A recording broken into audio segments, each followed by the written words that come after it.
And you can hear me like this, right?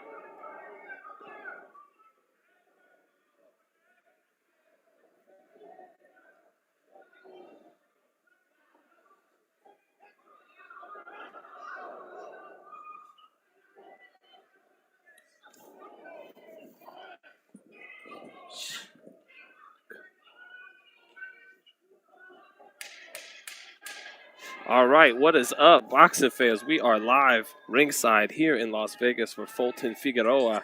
Man, but while we're live, we are going to call this Teofimo Lopez George Kambosos fight round by round, live from Vegas. We're not at the Garden, but I'm live at Fulton Figueroa, so we're going to call Lopez Kambosos and then jump right into this great card here in Las Vegas at the Park MGM. We're going to got to make sure I'm not too loud with some of these other great boxing reporters here. But so yes, we will be live tonight, and they are on our ass ringside about keeping these masks on. So please forgive me. I don't really want it on. And we got George Kambosos coming to the ring now. Right now, we're starting with the fighter of the night, Teofimo Lopez. Teofimo Lopez, definitely the most talented fighter fighting in boxing tonight. But the fight of the night after he's done is Fulton Figueroa. That's going to be a great fight. I look forward to calling the action here ringside at Fulton Figueroa. But first, we are starting with the lightweight champion of the world. I guess it's not right to call him undisputed because undisputed means there's no dispute, and there's a big dispute from boxing fans about Devin Haney and Teofimo Lopez. Right now, DAZN's just going through all of the saga that took us to even get to this fight. And this fight originally, I actually flew into Florida to cover this fight. And, you know, forgive me for lowering my voice a little bit. I can't be too loud with other media members here. But originally, was flown out to cover this fight in June. And Snoop Dogg was supposed to perform. I think Jennifer Lopez was maybe even set to perform. I know she's cool with Derek Jeter, who owns the Marlins. But that fight got pushed back in June, and it got pushed back to another day. It's been pushed back, I think, from June to August to October. Now we're finally here. The fight's finally getting finished with. And by the way, leave your prediction in the chat, but I got Teofimo Lopez by knockout tonight. You know, it could happen as early as the early rounds. I don't think we get to round 10 in this fight. Lopez is a generational talent. You know, we got a few generational talents that we're all excited about. Haney, Davis, Lopez, Stevenson, Jaron Ennis at welterweight. These guys are all generational talents that should, barring any unfortunate circumstance, that'll define this upcoming era of boxing we're getting into right now. So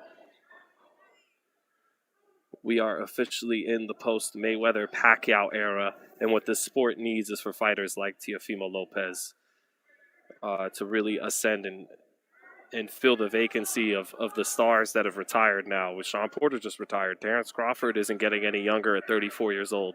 Spence is only 31, but his car accident, you know, makes things tougher on him going forward. So these are the guys like Teofimo, like Haney, like Davis. They're got to carry the sport in these divisions for us.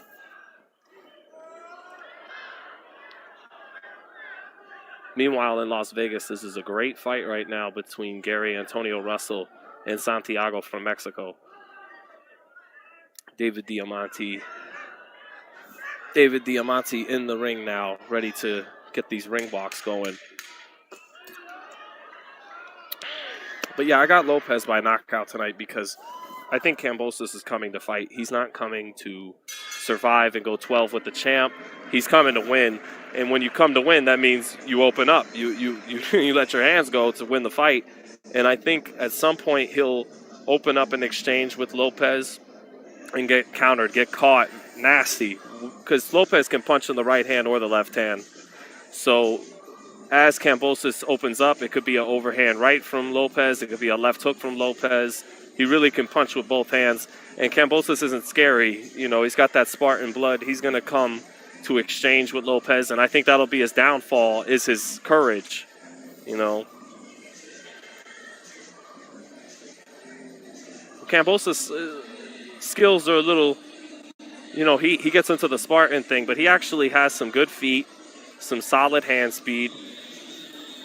He might be better off trying to box Lopez, particularly early, but I don't think it'll be all that far into the fight when Lopez gets into, or Kambosos opens up and exchanges with Lopez, and I think that'll be his downfall in this fight. But the Australian's coming to the ring now, of Greek descent. Very proud of his Greek descent. Tough guy. He's come in with a lot of fire for this fight. Really feels like Lopez mentally isn't there. Coming off a huge high of beating Lomachenko. Feels like he's getting this kid not 100% mentally focused and drained. Lopez has said this is his last fight at lightweight, and judging from that sunken look in his face, it looks like it definitely could be his last fight at lightweight. So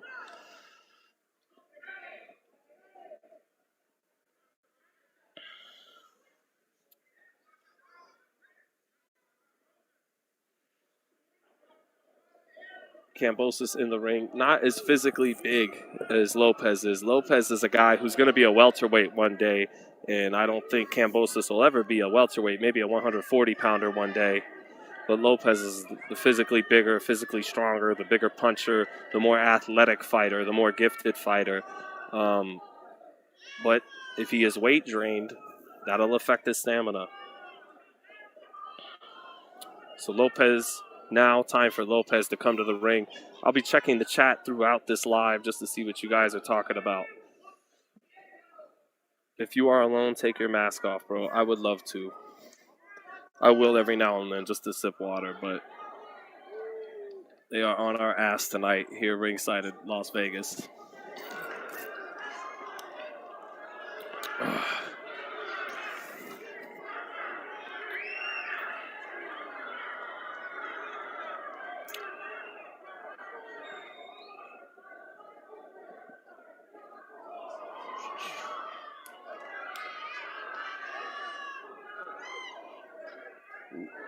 Let me know if there's a knockdown on the Russell fight. I will do that. I will also be updating us on this Gary Antonio Russell Santiago fight.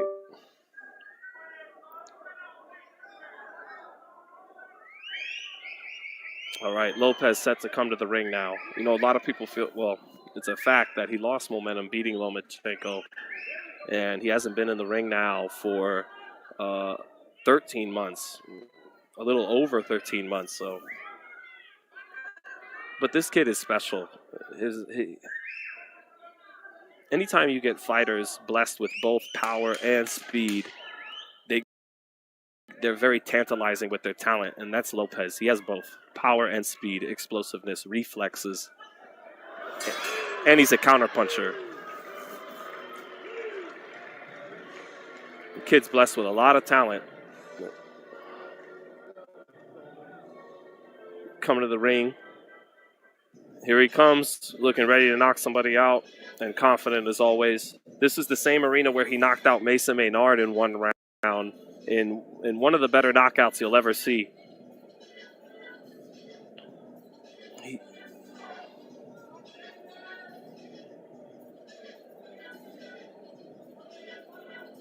Look. Now, it's funny because, you know, this is known as his hometown, New York City, but he's really, really cut his teeth as an amateur in Florida in the Davey Powell amateur tournaments. You know, really cut his teeth as an amateur in Florida as much, if not more, than he did in New York. But New York's more marketable, so you say you're from New York over you say you're from Florida. Both fighters in the ring now. David Diamante center ring, ready to introduce both guys. I'm sure there's some people who will be curious to see if he's introduced as the unified lightweight champion or the undisputed lightweight champion. Either way, he is what we call the lineal champion in boxing. He beat the man. He is the lightweight champ. Either way you put it, a lot of people want to see Devin Haney versus Lopez after this fight. I'm not sure we will get it because of Lopez's difficulty making weight. And at 140 pounds, it's still a great fight. But if you're Haney, you want that fight at 35 because it's for all the titles. If you're Lopez, you've already won them, so there's not as much incentive to cut that weight when you're ready to move up.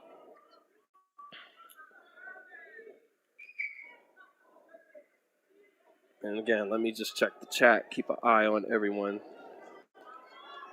Who you got in Figueroa versus the Cool Steph Fulton fight? I have got Fulton, but I've got Fulton. He's so sharp, great speed, and Philly toughness to go along with that speed and skills, which he'll need every ounce of it tonight against Brandon Figueroa.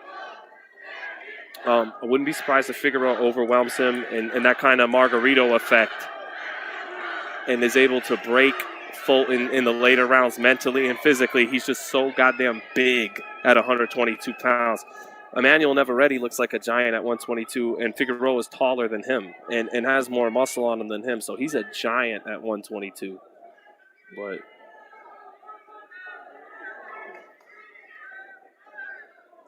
let me ask my guys ringside real quick something. Ryan. Not too loud? Good. Cool. Just got to make sure, man. These are the OGs of the game. You know.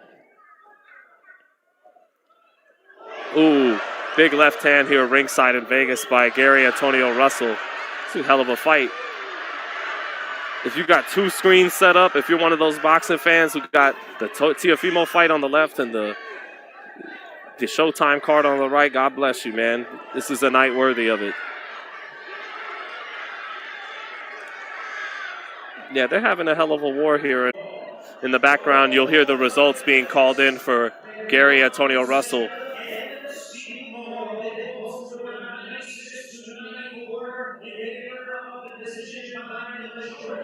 So right now, all right, Gary Antonio Russell wins a majority decision here ringside in Las Vegas in a great fight. But we're back to the action here at Lopez Kambosos, and Lopez is swinging for the fences immediately with both hands.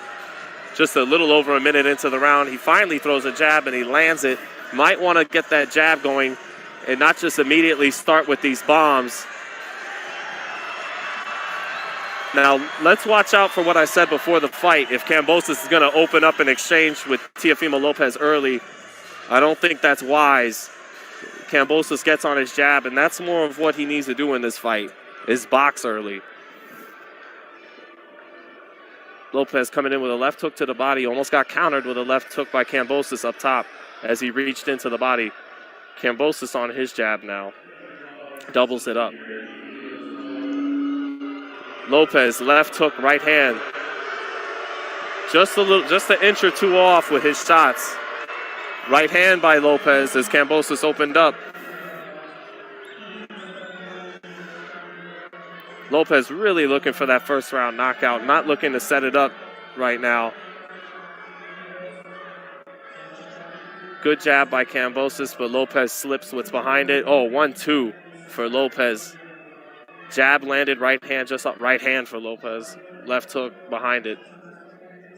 He's yet to connect on the money like he wants to, but he's not far off already in the first round. Lopez right hand.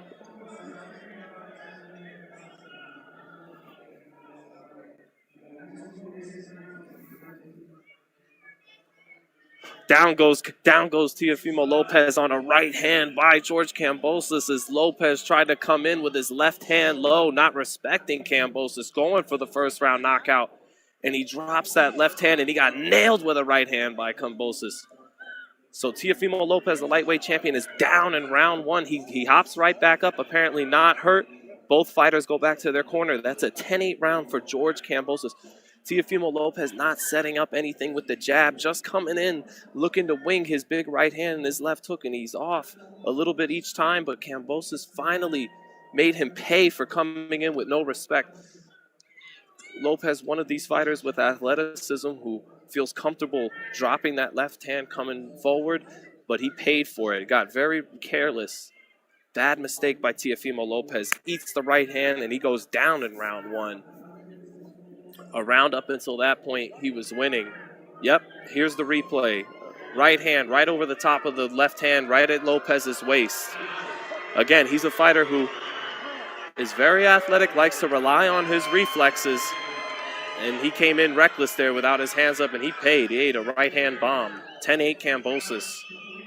Now, I got to be honest, just assessing the fight early, it did not look like Lopez was hurt. It looked like it was more a matter of him being careless. But Haney, Davis, and Garcia will talk plenty of shit about him getting dropped by that right hand. You can mark the words. I wouldn't be surprised if they tweeted already. 20 seconds into round two now. And now Lopez begins with the jab, probably as he should have to get started.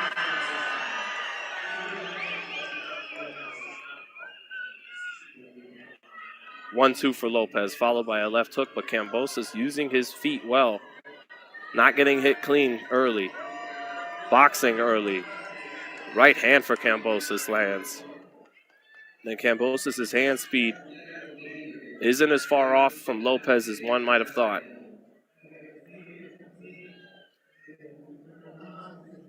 Now Lopez is going to have to settle down, use his jab, go to the body, and use his skills. He got caught and looked foolish. I know Lopez was dropped in the first fight of his career in his pro debut for a similar reason. Came in without respect. I think this is the first knockdown he's had since his debut as a professional.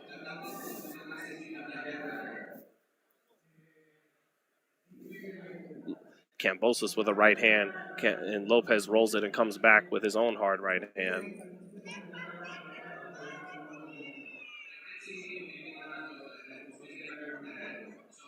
Kambosos with a good jab. Both fighters with good jabs. Kambosos able to jab with Teofimo. No problems so far. And his feet have been good.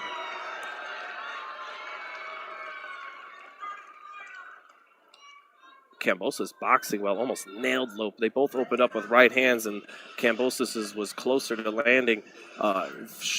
Nice straight punch, straight right hand by Kambosos tonight when he's throwing it, and some good explosiveness and speed on his shots.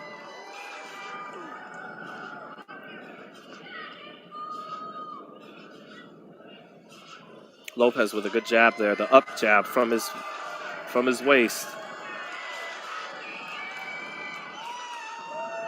30 seconds left in the second round now. Again, George Kambosos dropped Teofimo Lopez with a right hand as Lopez came in careless.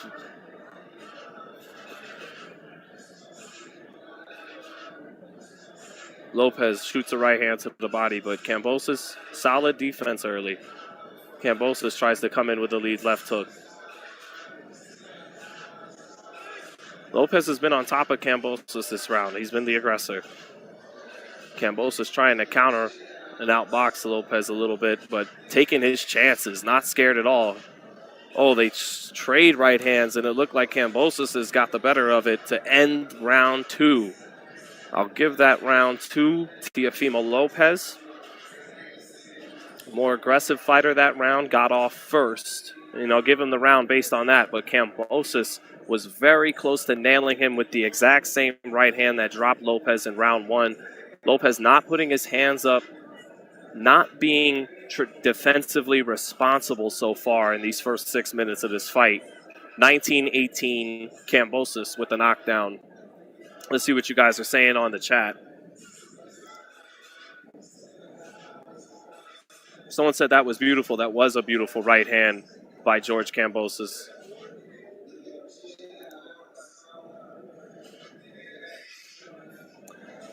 Somehow Kambosos can pull off an upset. There's no one that's going to be, well, here's a replay.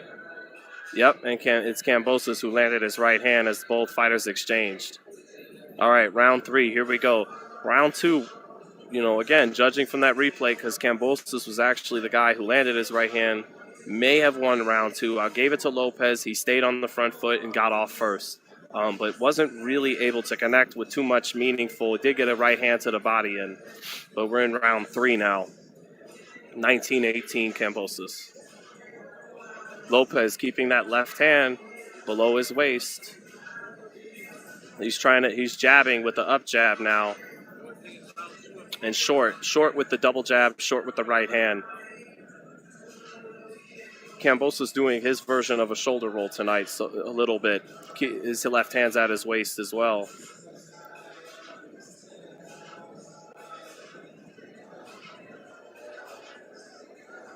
Both fighters, somewhat similar stances here. Both left hands below their waist, trying to use their up jabs. A good uppercut by Kambosos. Teofimo got out of the way of it, but that was good speed and snap on those shots. There's been good speed and snap on all of Kambosos' punches tonight.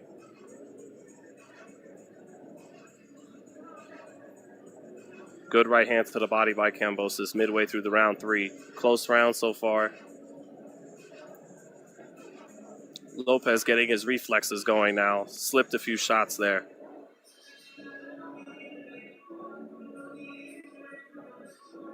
For Lopez, this was already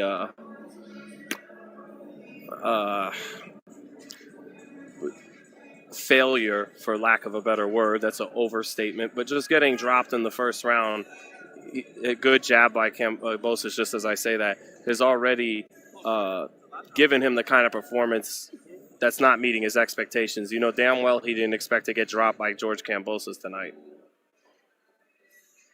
But that said, you get a knockout, and you'll be fine. Kambosos winning this third round so far, though. Ooh, Lopez, big right hand, but Kambosos leaning out, taking steam off shots or slipping them all together so far. Lopez missed with the 1-2, but the left hook right behind it on the 1-2-3. The left hook lands. Kambosos back with his own left hook. Good final minute in round 3 for Lopez here. Good jab for Lopez. Lopez having a good last minute of round 3.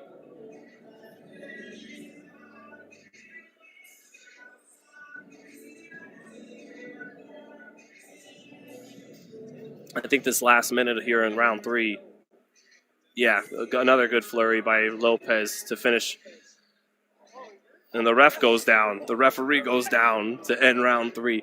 I think Lopez, it was a good first 2 minutes of that round. I think Lopez got off in the last minute to win round 3. I'll have it 28-28 on my card. 29-27 Kambosos, not out of the question whatsoever. What happened there at the end of round 3, Kambosos has to fight the perfect fight and be very wary of Lopez's power. And I think that made him not get off too much in that last minute and allowed Lopez to win the third round. So 28-28 on the FightHype card. But here on the replay, Kambosos landed a good jab and a left hook right behind it. And now a replay for Lopez, just short with the right hand, but he lands a big left hook, a 1-2-3 where the 1 and the 2 missed, but he got the left hook in, Lopez did. So on the FightHype card, could totally see 29-27, but we got this 28-28 ringside in Vegas, watching the fight here on the official FightHype monitor, we'll call it. And for everyone waiting for Figueroa Fulton, don't worry. We'll be live round by round for that, ringside, and we will be doing the post-fight coverage all live. So be ready for that when we're done here with Lopez and Kambosos. Round 4. Both fighters really using their up jab well. Good speed from both guys tonight. Good left hook to the body by Lopez, hooked off the jab there. And that's what Lopez is going to have to do to slow Kambosos down now. He's going to have to go to the jab, find range with his jab, but he's going to have to go to the body.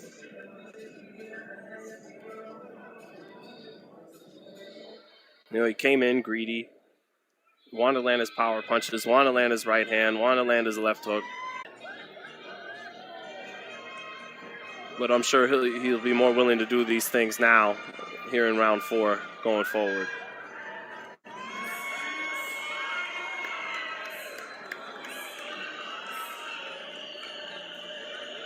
Good jab by both fighters all night. They both just landed their jab halfway through the 4th. Good jab by Kambosos and hooks off the jab. Clean left hook lands for Kambosos off the jab.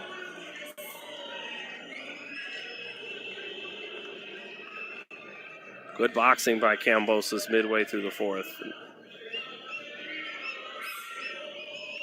Kambosos a couple feints. Circles to his right. Good jab by Kambosos. Kambosos goes downstairs with the right hand. He lands it, but Lopez able to nail him with a right hand up top. But Kambosos comes right back, doubles his left hook up twice to the head. Good jab by Kambosos. Great up jab by Kambosos there. Kambosos boxing beautifully now in the 4th, having a strong round.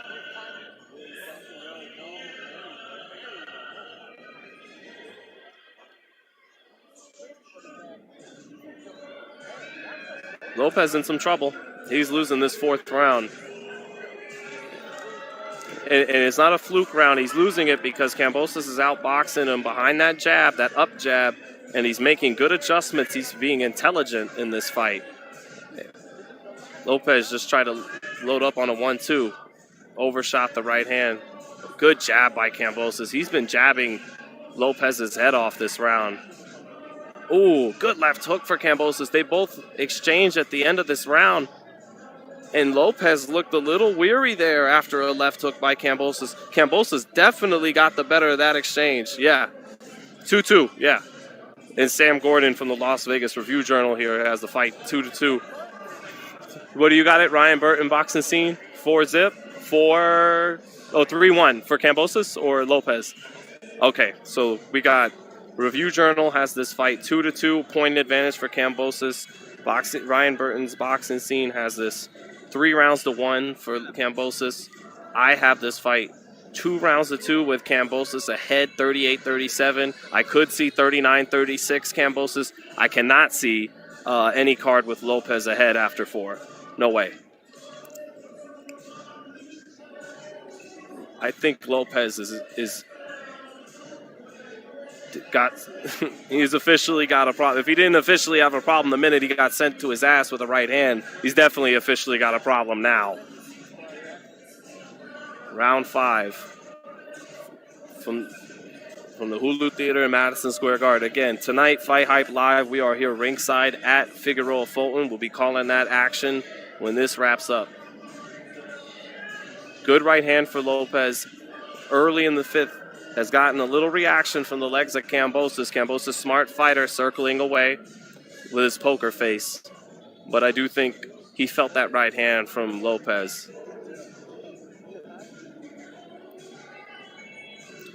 Lopez tonight in with a different style. What a lot of people failed to realize in that Lomachenko fight was he was fighting a favorable style matchup. Lomachenko can't fight going backwards. Kambosos can. And Lopez is a natural counterpuncher. He's better when you're coming to him. Tonight, he's having to go get Kambosos, who has good footwork and good hand speed and has a good jab while backing up. And that's giving Lopez problems. And no matter what Lopez says, Kambosos is more up for this fight. You know, this is his Rocky fight.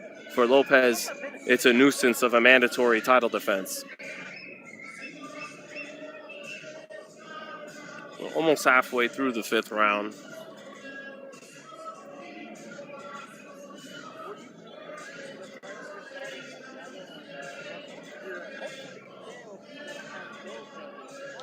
Just being quiet for a second, so the great friendly media people that run the show don't get upset with me.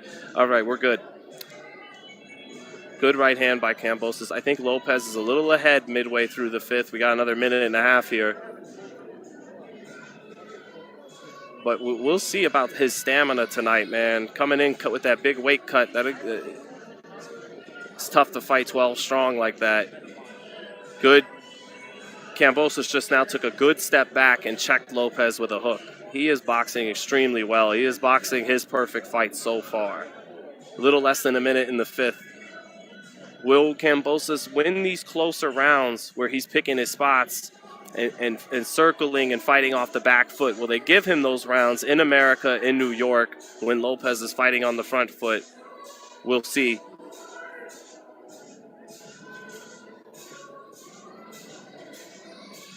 Lopez blocks a lead hook from Kambosos.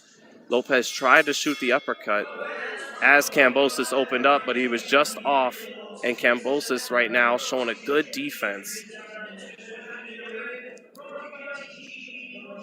Kambosos fighting a better fight than I thought he would, that I think almost 90% of the boxing world thought he would. Close 5th round. Close 5th round. Against that feels like the kind of round they give to an A-side 24-year-old lightweight champion. Close round. Close 5th round. Close 5th round. Closest card I could see so far is, let's do some math here. I could see anything from, good right hand by Kambosos.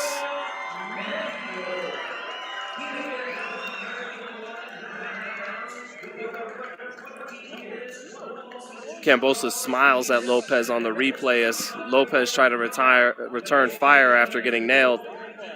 But Kambosos' feet, which have been excellent all night, circled him out of the way before Lopez could touch him back.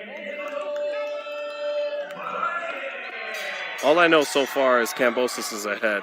It might be by a point, it might be by 3 points.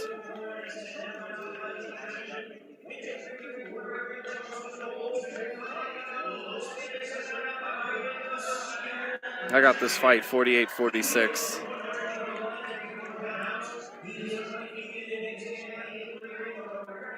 Lopez trying to work the left hand early. Jab, hook to the body, hook up top. But Kambosos' legs are getting him out of range really well.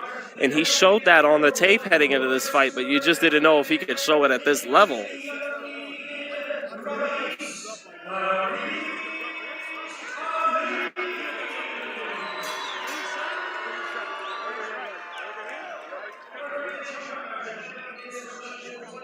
Kambosos hooking off his jab, but 1-2 by Kambosos nails Lopez. Kambosos has boxed a great fight tonight. He is picking his spots so well. Circling Lopez, and surprisingly has just been really good defensively. And again, it's been good defense by Kambosos because some of these shots by Lopez are coming fast, hard, and from good angles. But he's on his P's and Q's tonight, highly alert. Has a lot of respect for the power of Lopez, and Lopez came, great 3-punch combination by Kambosos just now. Good jab by Kambosos. Kambosos just short with an uppercut. Lopez tries to counter. The energy from Lopez isn't looking good right now. And Lopez is swelling around his eyes.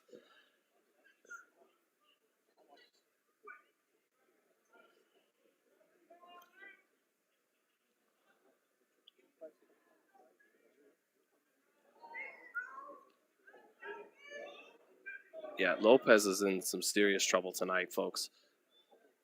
We're almost halfway through, and he is getting lumped up. He's getting outboxed. He's missing with big shots.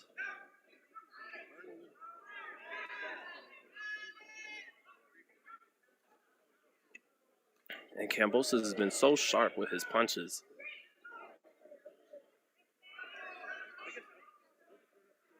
Good jab by Lopez.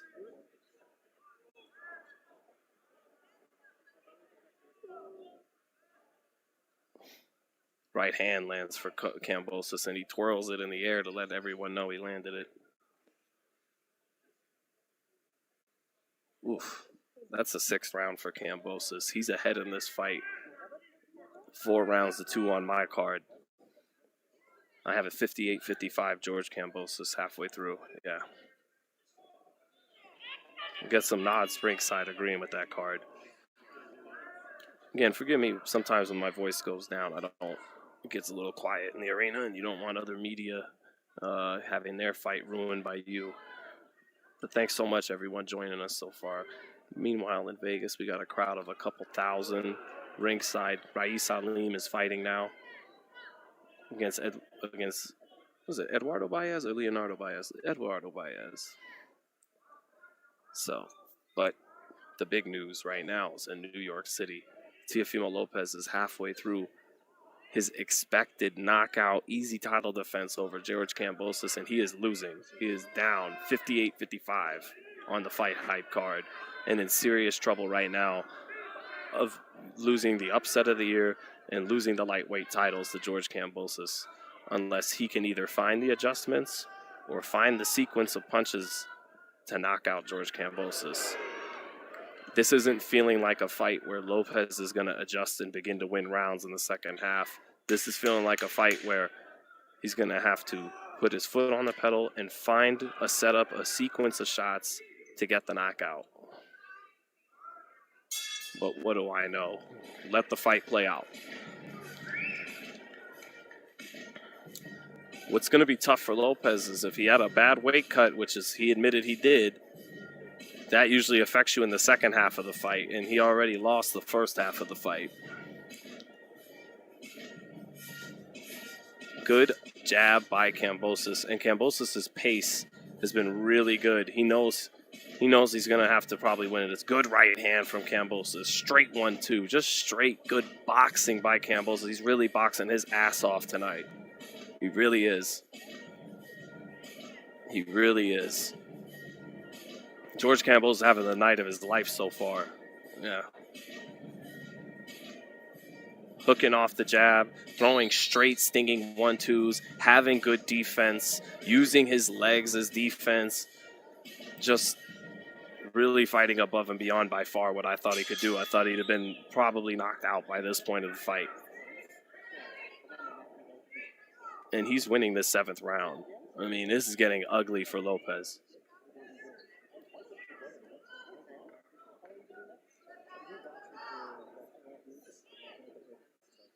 It's a different style than he's in with Lomachenko. Lomachenko cannot. Styles make fights sometimes. Lomachenko can't fight the way Kambosos is fighting. He's not a fighter that goes backward. He's side to side, forward, side to side, forward. And against a bigger, younger kid, that was actually a good style matchup for Lopez. I picked him to win that fight. Picked him to win tonight as well. And have been completely wrong so far. This has been great boxing by Kambosos. Uppercut by Kambosos off the jab. Everything's been off the jab. He's been earning it the right way. He's not just looking to time big power shots. From the opening bell, he's been using his jab better, touching the body better, using his legs and angles better, been more alert defensively, and good body shot by Lopez. Good left hook to the body by Lopez. Good shots by Lopez in the last 15 seconds. Good body work.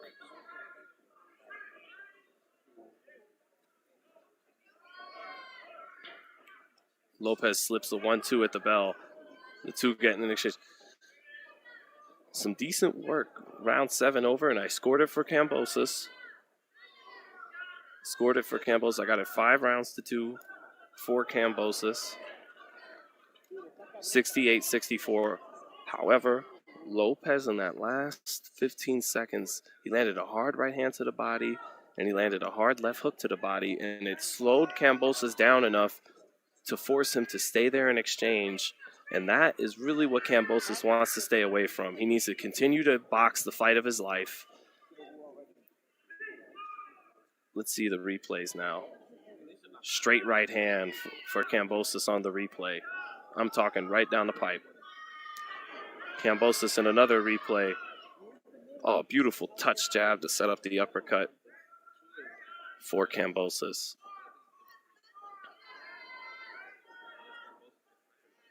So, through 7, 5 rounds to 2 for Kambosos, 68-64 on the official FightHype card.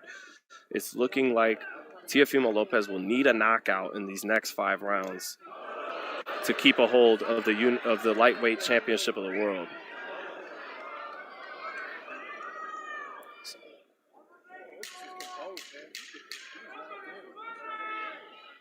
Some people in the chat are saying hype job over. Well, we still got 5 rounds to go, guys. With Lopez's talent, if there's still enough gas in the tank, he's still capable of scoring a knockout in these late rounds.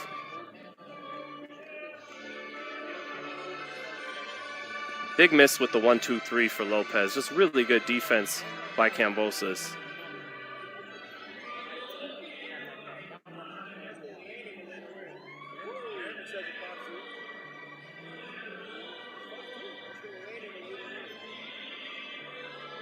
Good right hand for Lopez. Another good right hand for Lopez.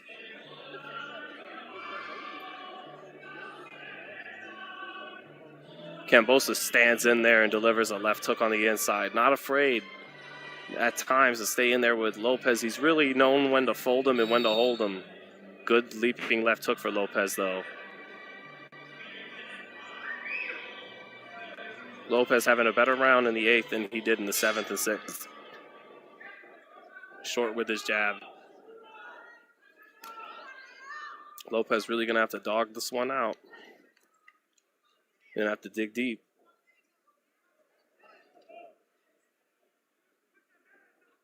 Center of the ring, both fighters starting to show showing fatigue now.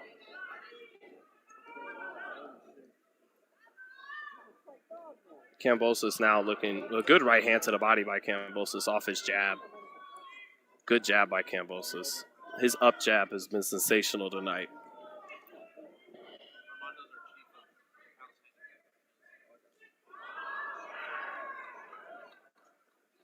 Check left hook from Kambosos and a jab followed up by it. Now Kambosos is getting good work in the final minute of this round. Good jab by Lopez.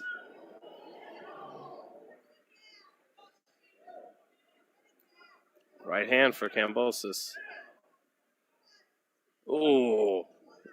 Kambosos throws a combination, throws the uppercut. Lopez gets out of the way with it, but it's walked him right into a left hook by Kambosos. Kambosos finishing this round strong, might be taking it now from Lopez. Good right hand by Lopez. Good right hand by left hook by Lopez. And he hurts Kambosos at the bell. Wobbled Kambosos. I think that may have been enough to steal the round for Lopez. Close round. I'll give Lopez the 8th at the very end. Lopez's father really in his face now, yelling at him, and Lopez is bleeding from the nose a little bit. He's lumped up around both eyes. He's really having a tough night in the office. I think he may have done enough in the last 10 seconds of the 8th to win it. It looked like he wobbled Kambosos a little bit at the bell. Sam, did you give Lopez that round because of the end? I thought he might maybe pulled it out the last 10 seconds there. This is a close round, yeah. He's down, but yeah, here on the replay. Yeah. All right, so after 8, we got a 77-74. George Kambosos ahead after 8.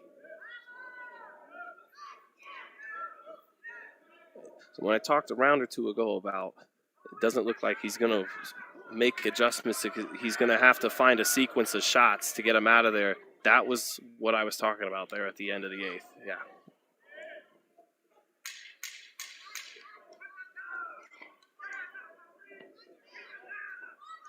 Lopez tired, but fighting through this. Good left hook to the body for Lopez.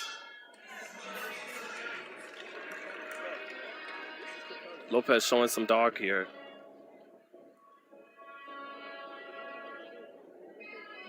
Trying to pull this one out from the fire is Lopez. Good jab by Lopez.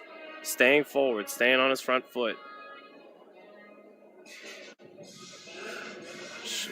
Kambosos catching his breath.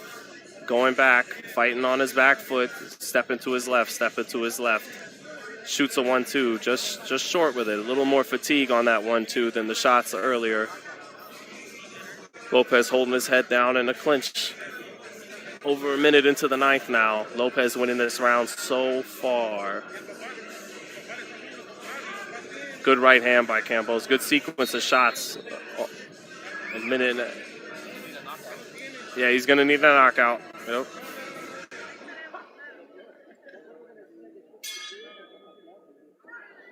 Lopez more than halfway through the 9th and winning this round, but just got checked with a hook as I say it.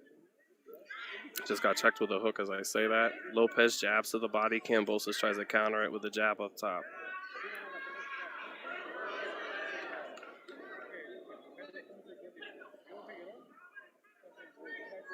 Lopez winning this 9th round after I gave him the 8th because of a strong finish. Good left hook for Lopez. Kambosos hurt a little bit now. Moving backward, got hit with a right hand, hit with another right hand. Kambosos is hurt, but he comes back with a left hook. Yep. As Ryan Burton from Boxing Scene just said, Lopez needs to go for broke here. But Lopez showing some real grit here, some real dog. And if he stays ahead in this round, this fight tightens up on the cards.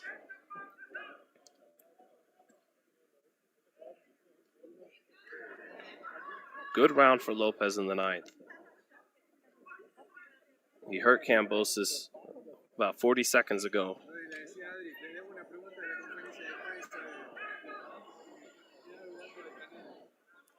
Good check hook uppercut by Kambosos as Lopez came in and an uppercut at the bell. That was a Lopez round, yeah. Lopez with a much needed strong round in the 9th. I think he pulled out the 8th at the last 10 seconds, and I scored him. And I scored him the 9th round. That's back-to-back rounds for Lopez to get him back in this fight. I got this fight 86-84 through 9 rounds. Meanwhile, here ringside in Vegas, Rais Salim having a good fight with Eduardo Baez.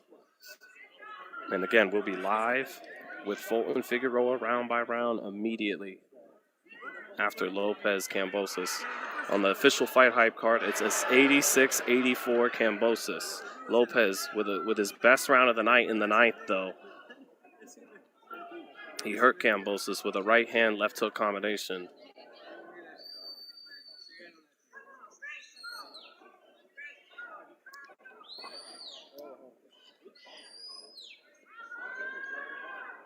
Just checking the chat here. All right, Kitchen. All right, round 10, 86-84 Kambosos. Round 10, Lopez has won the last 2 rounds. Kambosos looks like he's slowed down.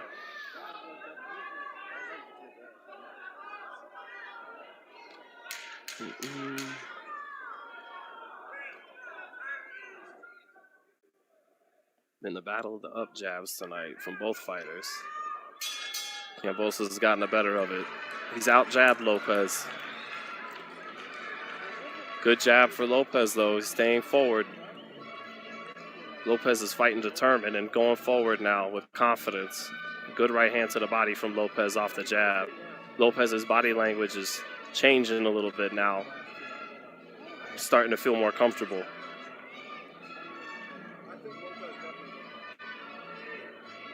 Good 1-2, but down goes Kambosos on a 1-2 by Teofimo Lopez. You could see it coming in the 9th and towards the end of the 8th that Lopez was coming on strong. He gets that knockdown, and the look in Kambosos' eyes look like he may have hit the wall. That he may have hit the wall. He may have gone as far as he can go. Lopez going for the kill.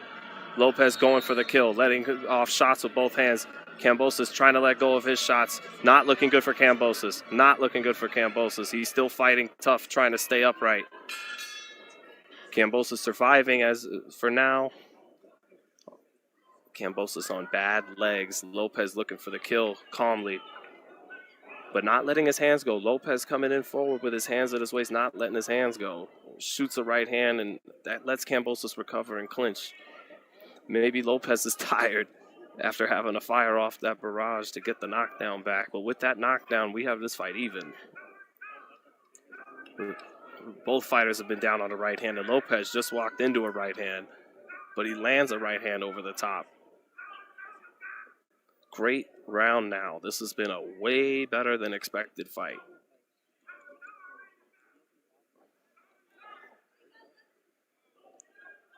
Again, Kambosos has been down in the right hand for Lopez. Left hook for Lopez. Kambosos taking the shots, clinches. Kambosos regaining composure now. Surviving this storm. Lopez a little tired. Both fighters tired. Both fighters down. Lopez getting nailed with a left hook. Great round. Best round of the fight. All right, that's it for the 10th. Five rounds to 5. Oh, this is a great Sam Gordon, Las Vegas Review-Journal, telling me ringside that this is some real championship rounds. Absolutely. After 10, 94, dead even on the FightHype card. Lopez down in round 1 off a right hand. Kambosos down off a right hand in round 10. All even, 94. Lopez with the momentum.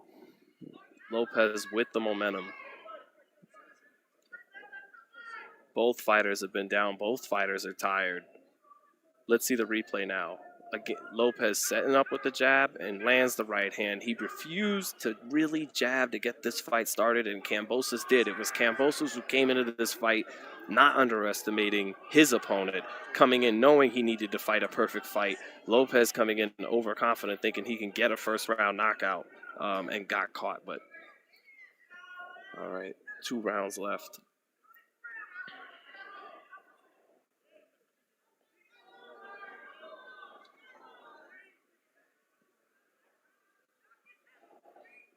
All right, round 11, 20 seconds into it. Lopez coming forward, hands down most of the time as he does it. Now he puts the hands up. Double jab for Kambosos, who still has the mental discipline to use their skills and not get sloppy, not get wide with their shots like we saw Sean Porter do in round 10 once he was hurt. Who can stay sharper here in these last 2 rounds? Good right hand over the jab of Kambosos lands for Lopez. Good jab lands for Lopez. He shot the 1-2, missed it, and came with the 1 right after it and landed it. So Lopez, a minute into this 11th, with a slight advantage. Good right hand for Kambosos. Lopez lazy with that left hand at his waist and tired, not able to get out of the way of the right hand by Kambosos there.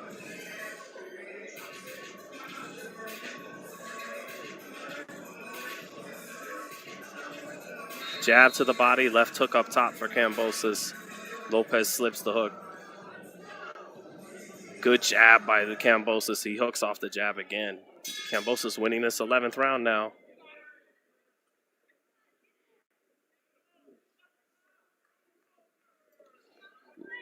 Minute 15 left in the 11th round. Kambosos a little ahead in this round. Just landed a right to hand as I said it.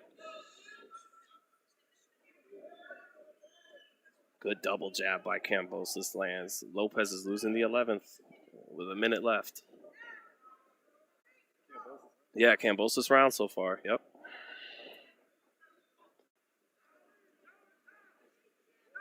Lopez tired after getting that knockdown in the 10th. Couldn't unload the clip. Lopez is tired. Hands at his waist. Jab to the body by Kambosos. Referee stops the action for a second. He's taking Lopez to the corner to look at the blood streaming from the top of his left eye. I don't know if that was a headbutt or a punch. Going back to his corner now.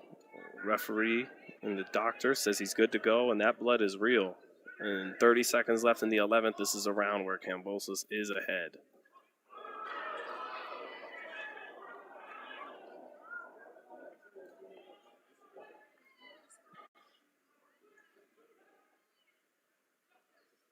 Check left hook for Kambosos as Teo tries to throw that left hand from his waist to the midsection.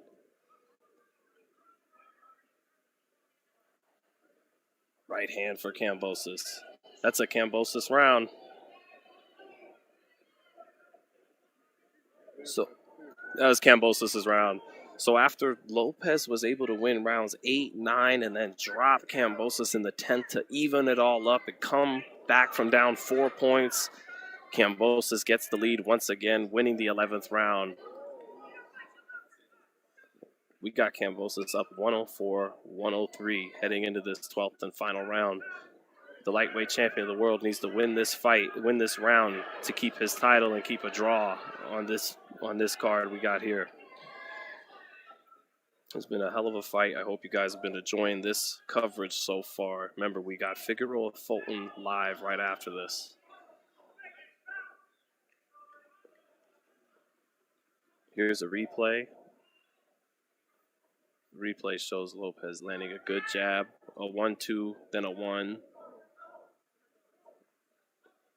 But a straight right hand, right on the bloody eye of Lopez, lands for Kambosos on the replay. Here we go, 12th and final round. Kambosos wins this round. He wins the lightweight championship of the world on our card.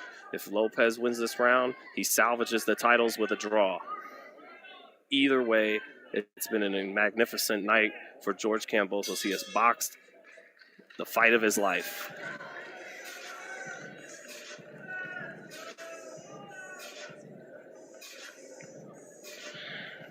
All right, Lopez coming forward. Good defense by Kambosos, good defense by Lopez. He slips the counter hook. Good left hook to the body from Lopez. Good defense by Lopez after landing the left hook to the body. He slips a counter hook by a 1-2 for Lopez. Does he have the energy like he did in the 9th and the 10th to sum it up? His combination punching. If you're looking at the faces alone, Lopez is losing this fight. Double left hook for Kambosos lands against a tired Teofimo Lopez. A little over a minute into this, Kambosos winding up his right hand, taunting with it. Good jab by Kambosos. Lopez almost too tired to pick his hands up.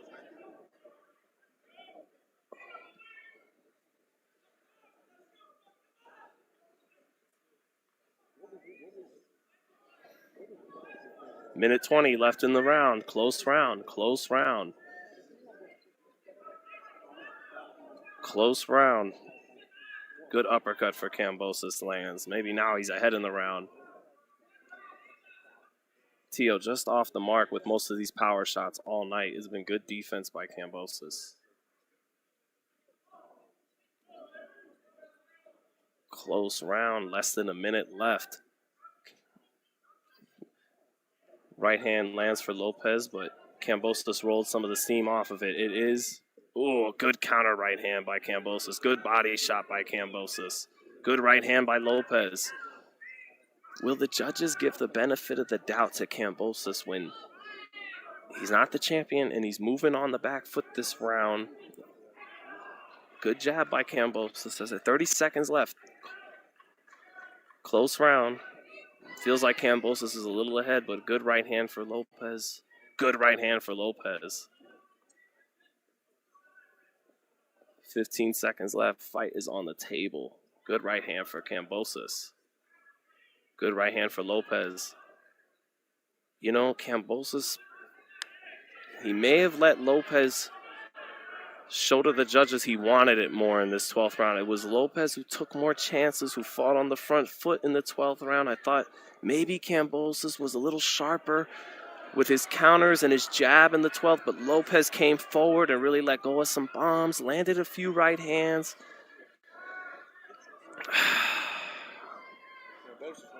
Yeah. We'll see. The best Lopez could do was a draw.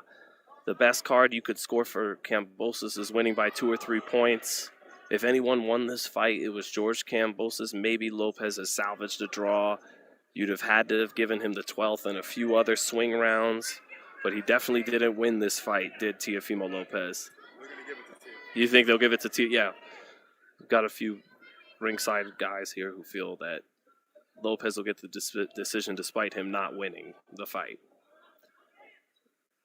Eddie Hearn giving a hand ringside, giving Kambosos a look like, oh shit, I better be nice to you now because you might have just won that and I wouldn't mind you coming back on the zone. Let's see here.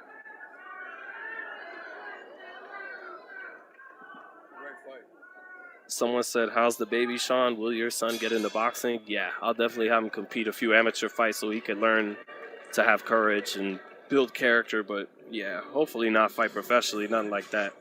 So, yes, the official FightHype card, we got this one anywhere from 113 even to Kambosos winning this fight. What would the score be at that point? 114, 112, or even 115, 111. Could see this fight anywhere from 115, 111, George Kambosos, to, if you scored the close rounds, Teofimo Lopez weight, a draw, 113, 113. So anything from 115, 111, Kambosos to 113, 113 even sounds about right to me.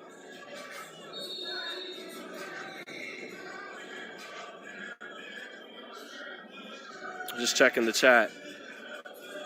Again, Franco H. Last question. Oh, no. He's talking to someone else in the chat. So let's see what the judges have this in New York City. And then time to get to the work here at hand in Las Vegas. Just awaiting this. Devin Haney is laughing at home with his father, Bill Haney. You know that Gervonta Davis is laughing wherever he's watching this fight tonight. He's here in Vegas. You know Ryan Garcia is laughing. These guys do get off on each other's misery a little bit when they talk shit to one another. Huh? Yeah, they're friends now. They're okay. Yeah.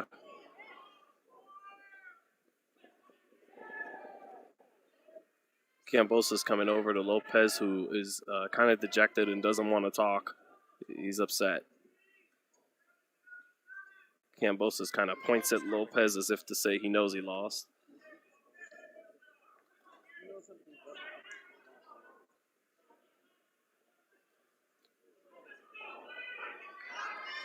Now Lopez Sr. is smiling with Kambosos Sr. and Jr., something we didn't expect.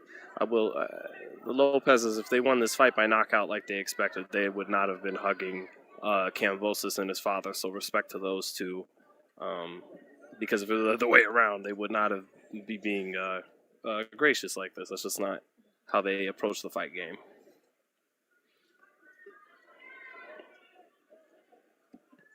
All right, here comes the decision.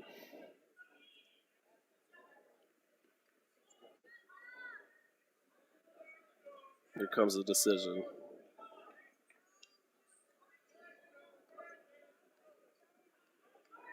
Fight of a Spartan warrior, showed all that heart, but he really boxed his ass off tonight. And in the lead up early in this fight, before so many delays, I would say he's got cuter skills than you think. Well, cute is a term in old school boxing terms you give to a guy who's not a world recording beater, stopped. But he got recording some skill in progress. to him. He doesn't have some skill to him. He's got a lot of skill to him. He boxed the fight of his life tonight, did George Kambosos. Congratulations to him. Australia has a champion. I'm sure people in Greece are happy for him as well. For Teofimo Lopez, a humbling experience. A guy who a year ago was on the fast track to superstardom, top 5 pound-for-pound fighter of the year of 2020. But we've seen this story before in life, in boxing, and in sports. Too much, too soon. Coming to the young man. It's not an excuse to say he underestimated George Kambosos. He absolutely did. He came in the first round, winging shots, hands at his waist, and got caught with a right hand immediately.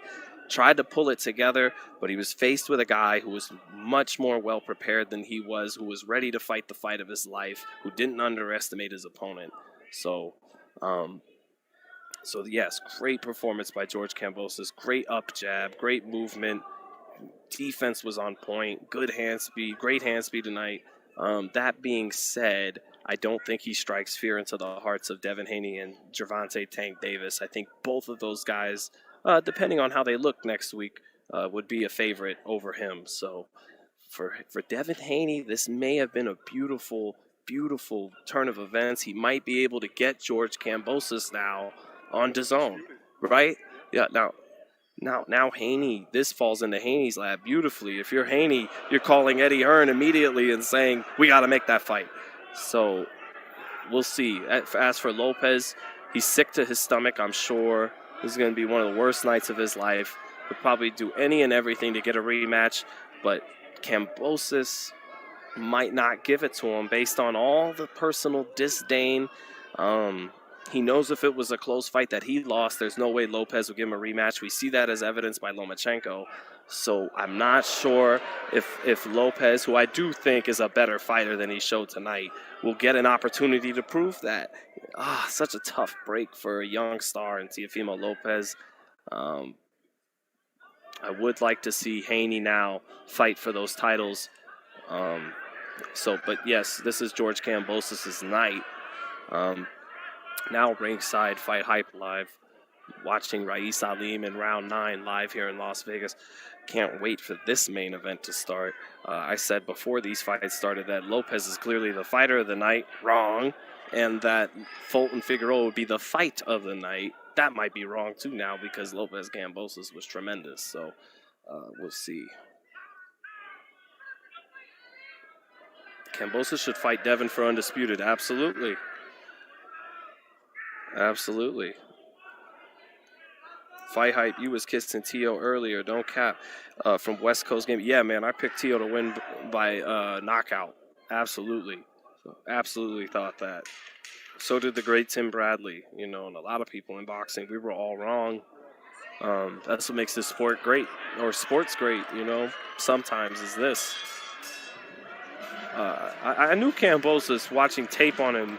He had some skill. He was, cute skills. And that's not, that's using old school terminology. But that motherfucker fought the fight of his fucking life. Just reading the chat now, seeing what you lovely folks got me. Dev has to handle business against JoJo. I'm pretty sure he will. He's not coming off this huge emotional high of beating the pound-for-pound guy. Devin's hungry heading into this fight. I don't think Lopez was as hungry heading into this fight.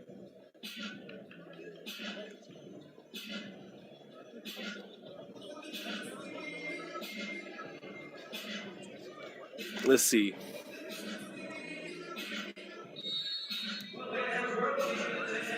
Rolling with Lorenzo.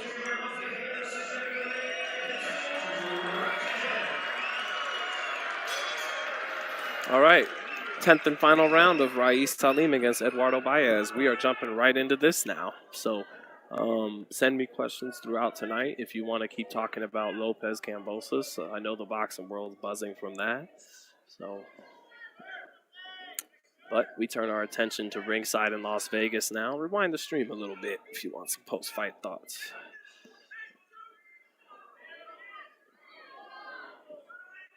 Rais Salim getting caught with a right hand by Eduardo Baez in this 10th and final round.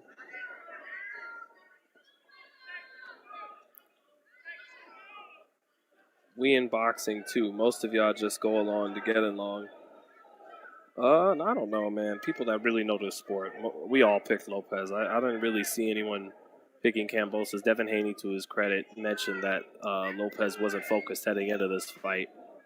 But I mean, the consensus was that this kid is a superstar talent and was going to probably win by knockout. But Kambosos fought such a great fight.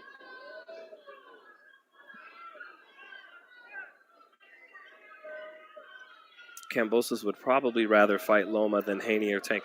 I think he's just he'll fight whoever brings the biggest check, period, May the bidding war begin. Wouldn't be surprised to see that be Haney because of Eddie Hearn's deep pockets with DAZN.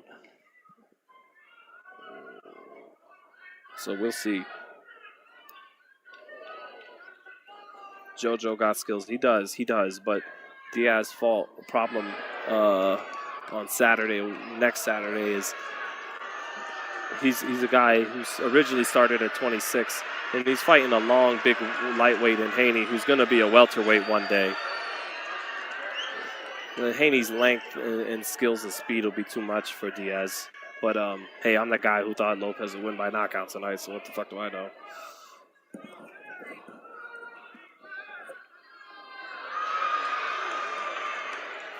Just got a text from my man, Lem Satterfield. My man, thank you. Thank you for the props, Lem. Lem is an OG, man. He's been covering boxing for years and just an astute guy. Written so many great articles. Shout out to Lem.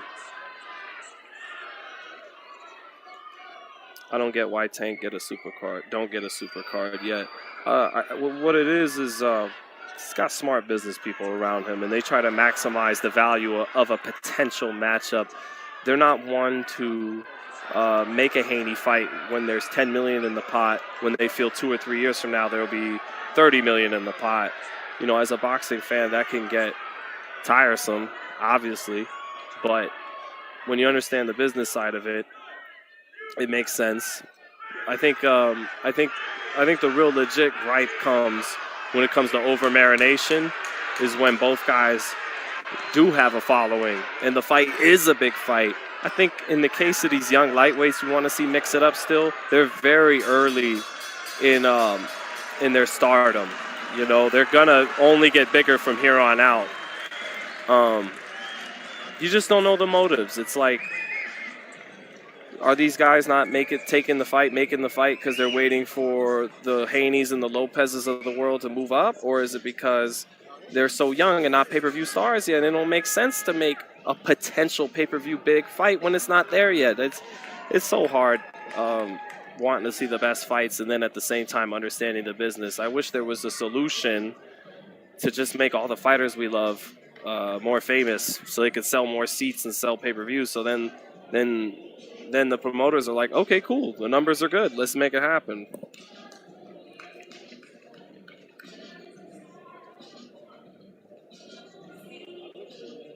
Lopez fought stupid as hell, says BA. Try to knock him out with wild haymakers. That is exactly what he tried to do in round one. He didn't respect his opponent.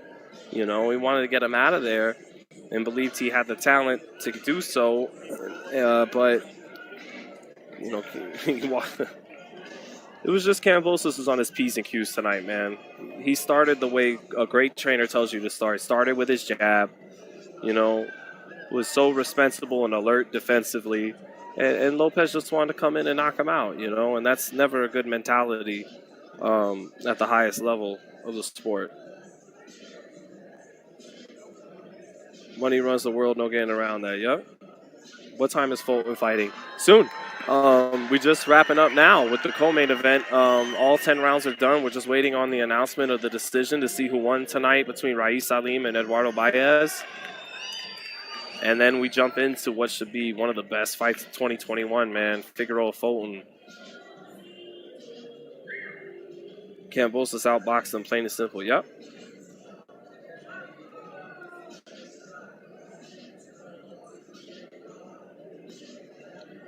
Yeah, so for Figueroa Fulton, okay, here we go. Let's see the verdict.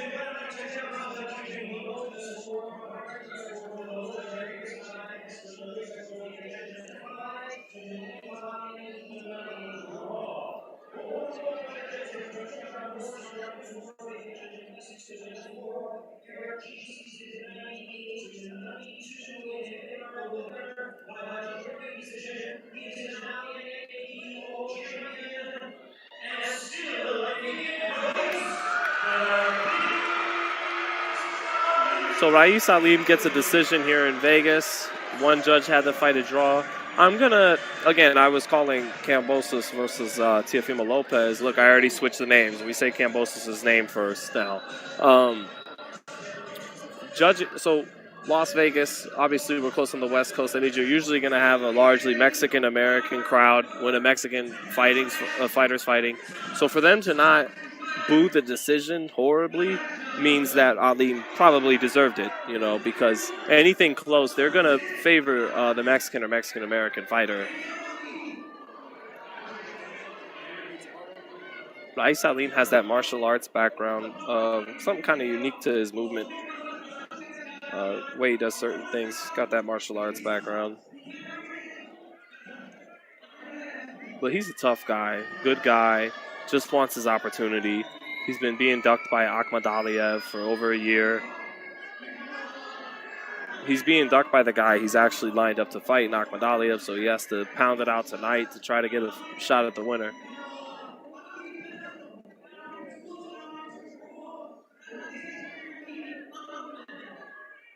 Fight on Showtime.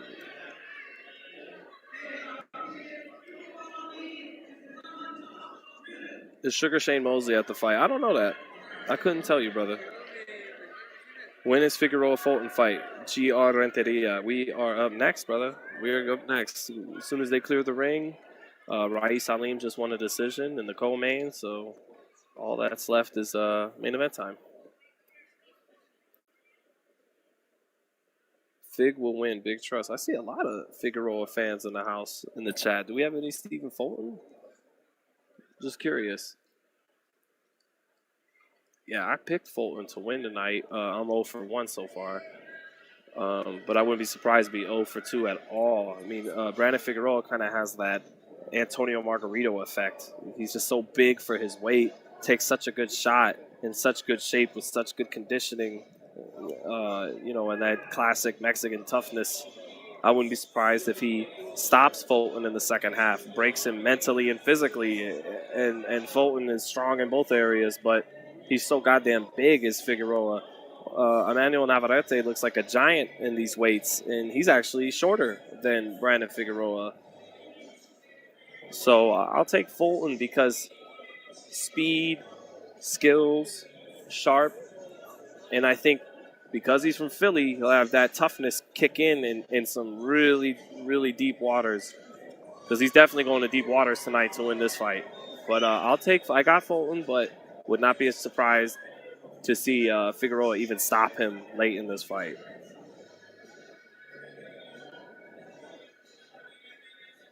I hate him. Fulton has faster hands. Yep, that's a big part of why I'm picking him. But Antonio Margarito stopped a lot of guys, beat a lot of guys with faster hands than he had, I know, insert plaster hands joke, but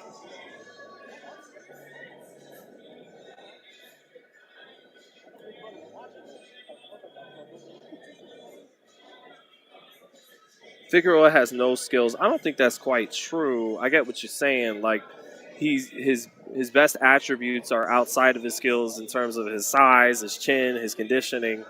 But I think he has better skills than his brother Omar. He tucks his chin better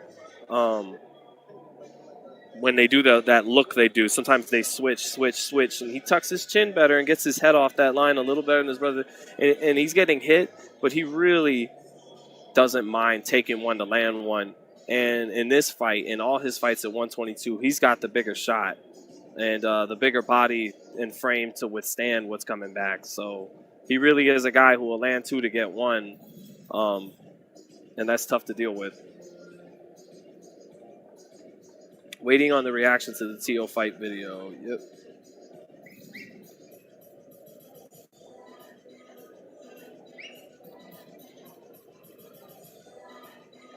Fulton. Anyway. But yeah, this fight, like Charlo Castaño 2, which was just announced, I think, today or yesterday for February in Texas, is like that fight. It's not a pay-per-view fight, but it's in terms of the level of competition by both fighters, the level that each guy's gonna bring into the ring. It's pretty much as good as it gets. It's as good as it's going to get in this division. These are the two best fighters, I think. I know Akhmadaliev has the WBA and the IBF titles, but I think we're seeing the two best 122-pounders tonight. I know we're seeing the two best 154-pounders in Charlo Castaño, too. And for the hardcores like ourselves, these fights are almost as good as the Canelo Plants, the super fights, the blockbuster pay-per-views, the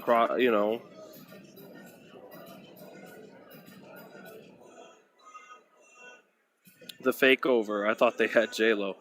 I'd be far from closing the book on Lopez, man. A lot came to the kid young, and I think he underestimated his opponent.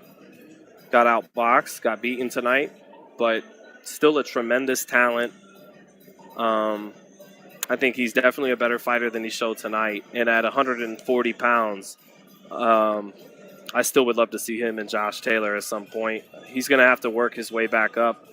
Again, he'll do anything and everything to get a rematch with Kambosos, but I don't think Kambosos is going to be that keen on giving it to him unless the money really gets thrown in front of him. But we'll just have to see.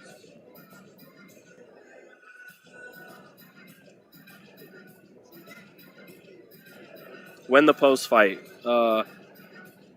Well, for Fulton Figueroa, the post-fight will be live here on FightHype. As for Lopez Kambosos, you guys can keep it posted on FightHype. We got people all around the world, and I won't be surprised to see something come up from that fight as well. IBF breeds real champs. We typically got some good champions. Haney would box circles on George. Tank don't win fights unless you're Tyson. Two had much talk. George came with fight. I'll try to make sense of that. Okay, just quickly in the chat, man. Tell me who you got. Who you got? George Kambosos defending the lightweight titles against Devin Haney. Who wins that fight?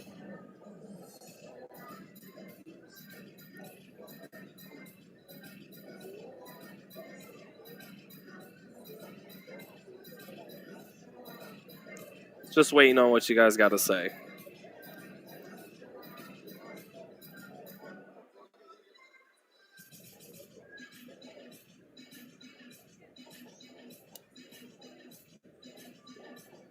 Haney. We got Haney. We got one Kambosos. Haney, Kambosos, Kambosos, Haney, Haney, Kambosos, Kambosos, Haney, Haney, Kambosos. Okay. I mean, I got Haney, but I had Lopez too.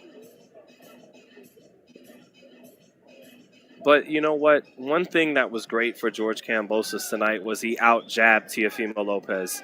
It's going to be harder to do against Devin Haney, who has one of the elite jabs in the whole sport. You know, that's going to be tough to do. He used his legs well. I think Haney has definitely has more length than Lopez. I always favored Haney to beat Lopez because styles make fights, but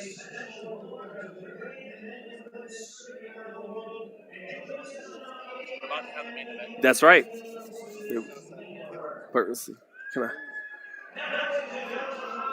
What's up, Malik?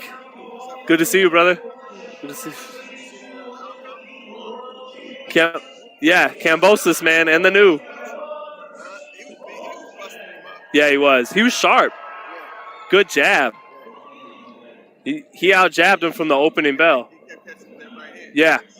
It was straight. He boxed the fight of his life. Like, I don't think they had a rematch clause. Yeah.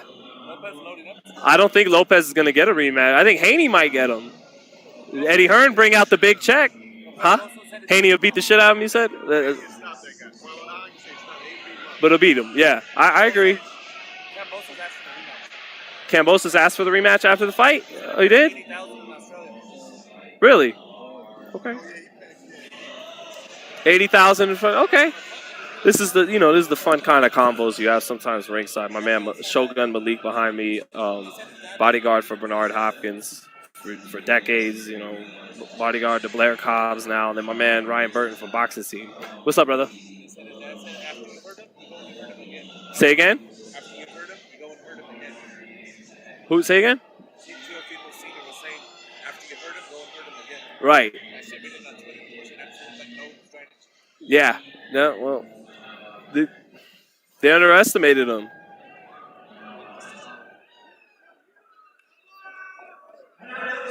Garcia KOs Kambosos and Haney from the sub chat. My God. Oh, Ryan Garcia. We got for some reason I thought you meant Mikey there for a minute, brother. Garcia's a great talent. Great size, power in the left hook, blazing hand speed. Not as fluid, with the upper body movement as Teo and Devin are, but some great talent there with Ryan Garcia. Just need to see him back in the ring. Have you talked to Caleb since the Canelo fight? No, I haven't. I haven't got to talk to him yet.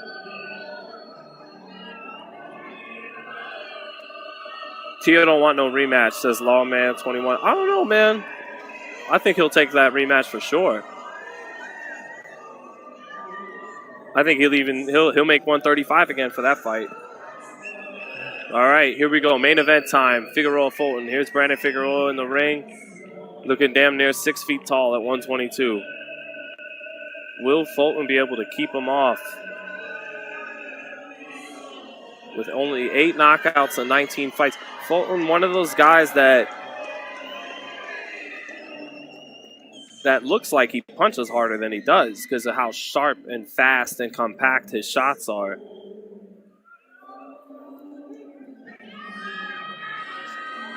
He didn't seem too sure about the rematch with Kambosos, said 80K in Australia. I'll have to watch that when I get home, Jay Spence, because, you know, I'm here in Ringside in Vegas for Figueroa Fulton, which is about to be a great fight. And not able to get the audio from the broadcast. So I appreciate you chiming in and letting me know what the scene looked like because you had audio, you know. So.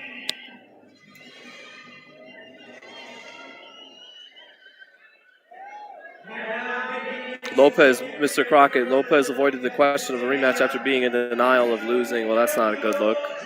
You know what you got to worry about with Teofimo is something I worried about with him before the Lomachenko fight. These Brooklyn fighters, these fighters from Brooklyn, sometimes have a pattern of being ultra talented. I'm talking Mike Tyson, Riddick Bowe, Zab Judah. They literally become the undisputed champion of the world, and not too soon after implode. And even Hector Camacho is from New York. I'm not sure if Camacho is from Brooklyn. You guys let me know in the chat if he was from the Bronx or Brooklyn or Manhattan. But Hector Camacho, like Riddick, Zab, and Tyson, all of these phenomenal talents. And the other 3 became undisputed. Camacho became champion. And then, you know, shortly after this great peak in their mid to early 20s, they implode. And you got to worry about that with Lopez because there's a history, a pattern there with fighters from Brooklyn with exceptional talent getting off to this great start early and then not quite panning out like you wanted it to. So you got to watch out. Got to watch out for that. Don't want to see that happen. You want to see fighters get the most out of their talent and let the chips fall where they may at that point. Sub-Zero Heating and Cooling, thank you again, brother, for the super chat. Figueroa is just underestimated because he looks 12. He KOs Fulton tonight. Well, I've been talking about this fight, and, man, I wouldn't be surprised if he stops Fulton in the second half of the fight because that Antonio Margarito effect. Devin Haney is ultra sophisticated. The Boxing Gods has exposed Lopez's line facing towards the boxing pyramids, dug his own grave. That's from the best hype man in the game, Mr. Church. Shout out, baby. I can only imagine what the Haney household is saying right now. Maybe we get a chance to talk to them on FightHype soon. But, yeah. Lopez still a great talent. Still, with just with his focus being all the way locked in, still could definitely have a Hall of Fame career going forward. But tonight, got beat by the better man. And, again, speaking of the Haney camp, I'm sure they're licking their lips, dying for that Kambosos fight. Fulton in the ring now. Figueroa Fulton, baby. This fight set to be one of the best fights of 2021. This fight reminds me, even though it's not undisputed, it's for the unification, in my opinion, 2 best fighters in the division. It reminds me of Taylor Ramirez and Charlo Castaño in that these aren't the blockbusters. These aren't the Fury Wilders. These aren't the pay-per-view blockbusters. But for real fans of boxing, they're just about just as good as those fights because of the substance there. Anytime you get number 1 versus number 2 in the division, it's all gravy. It's beautiful.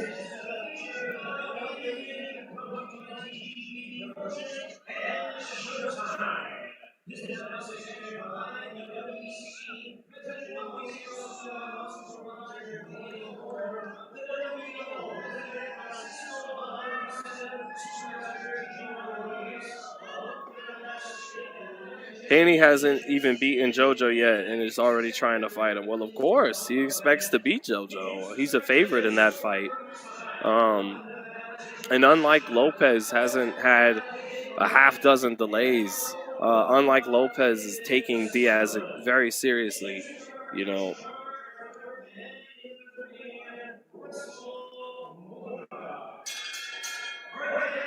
Teofimo and Gervonta gets whipped at 140 against Subrio Matias. Disagree. Brandon Lee, interesting young fighter with power, and Gary Antoine Russell. I might very well agree on Gary Antoine Russell. He's a fantastic talent. He beat Boots Ennis 3 times in the amateurs. That tells you a lot. Chris Moreno, this fight is better. It was expected to be better heading into tonight, but Lopez Kambosos was a really good fight. So now this fight actually has a tough fight to live up to follow.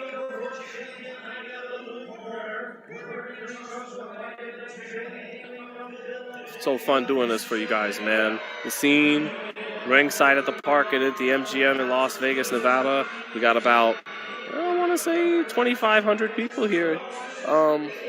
Solid crowd turning out for two guys fighting in the division that's very hard to get publicity at.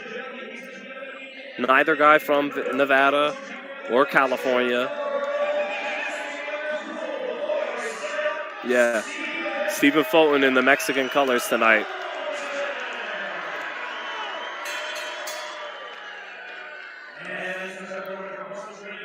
I think when you see fighters from other countries wear the Mexican colors, part of it is a little bit of a taunt, a jab, but I think most of it's really respectful. I think all of us boxing fans have a lot of respect for Mexico and the Mexican boxing fans, you know.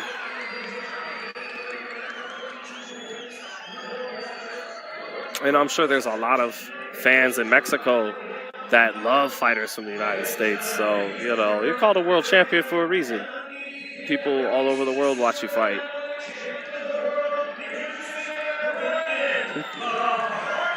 A lot of confidence from both of these fighters, man. You can see it in the lead up. And they go to Brandon's sister and strength and conditioning coach. I know she's got a lot of fans out there with you guys. So. You can hear the crowd chant Mexico, let you know where their hearts are at for this fight. All right, this should be fucking good. I probably couldn't say that if I was calling the fight on Showtime or ESPN, but this is just FightHype Live, so I'll say it again. This fight should be fucking good. We'll do a little virtual dap to my audience. Bop. Let's enjoy this. Round 1, we begin. Both fighters orthodox. Figueroa sometimes, when he gets aggressive, will switch.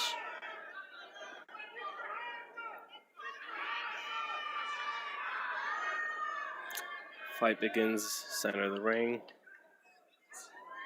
Good little jab from Figueroa to get started. He tries to throw the right hand over Fulton's jab. Overhand right from Fulton just misses and he gets into the clinch with Figueroa.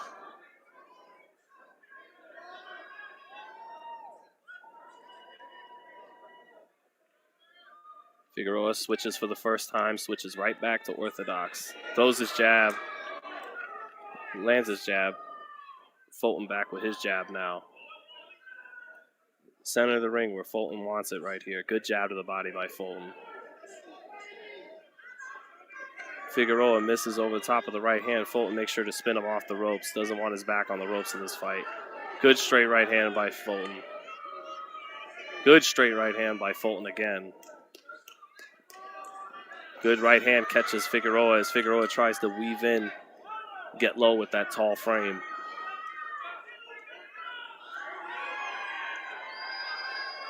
Good right hand to the body by Figueroa. He barrels in.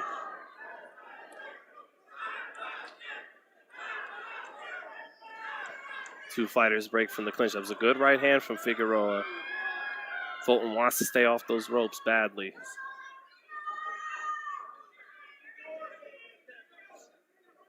Jab up top by Figueroa, jab to the body by Fulton. Figueroa rushing in there. Little over a minute left in this first round. I got Fulton ahead thus far. I got 2 clean right hands down the pipe early in the round. Give him a little advantage here with a minute left. Good right hand to the body by Fulton. He ties him up in the center of the ring.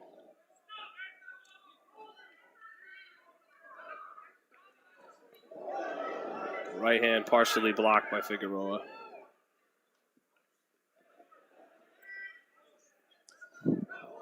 Good body work in the clinch by both guys there.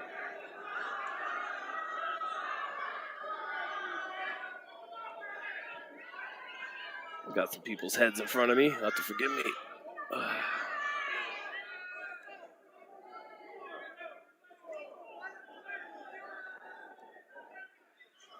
Figueroa with Fulton on the ropes, with Fulton able to get a nice little left hook in with his back against the ropes. Wrestling on the inside there. Body work by Figueroa with Fulton tying him up good, not letting him get off. Chance of Mexico at the bell. Score that round 10-9, Stephen Fulton. A couple of sharp right hands right through the center midway through the first round. Gave him the round, in my opinion. Figueroa trying to barrel in, got caught with a right hand as he did it on the side of the head. Able to get in a good right hand to the body of Fulton, but for the most part, Fulton able to tie up on the ropes and not allow Figueroa to get off where he wants to get off in that first round. 10-9 Fulton. 10-9 Fulton.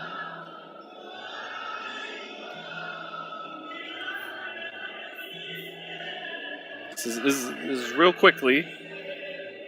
This is a text from my man Church of Team Haney. The Boondini Brown of Boxing Today says, Team Haney leaves no stone unturned. We have prepared for Diaz, and we will deal with Diaz accordingly. We definitely won't let down the boxing universe as Lopez did. So that's a message from Team Haney on tonight's Kambosos fight. But back to Figueroa Fulton. We got Fulton ahead 10-9 after 1 round. Good amount of clinching in the first round because Fulton didn't want to let Figueroa pin him on the ropes. A good left hook and right hand by Fulton as Figueroa is getting real rough on the inside, trying to rough him up. Fulton calm enough to place the shot. Good left hook by Fulton. Now Fulton taking a step forward, backing Figueroa up. Jab. Ooh, good right hand off the jab. Sweeps for Fulton. Good uppercut to the body for Figueroa and a left hook from Figueroa. Or it was actually a left uppercut, right hook up top for Figueroa.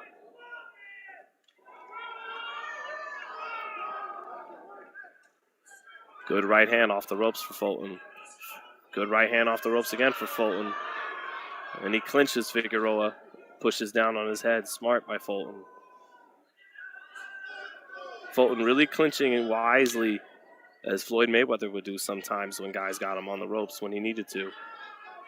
And clinching is a skill.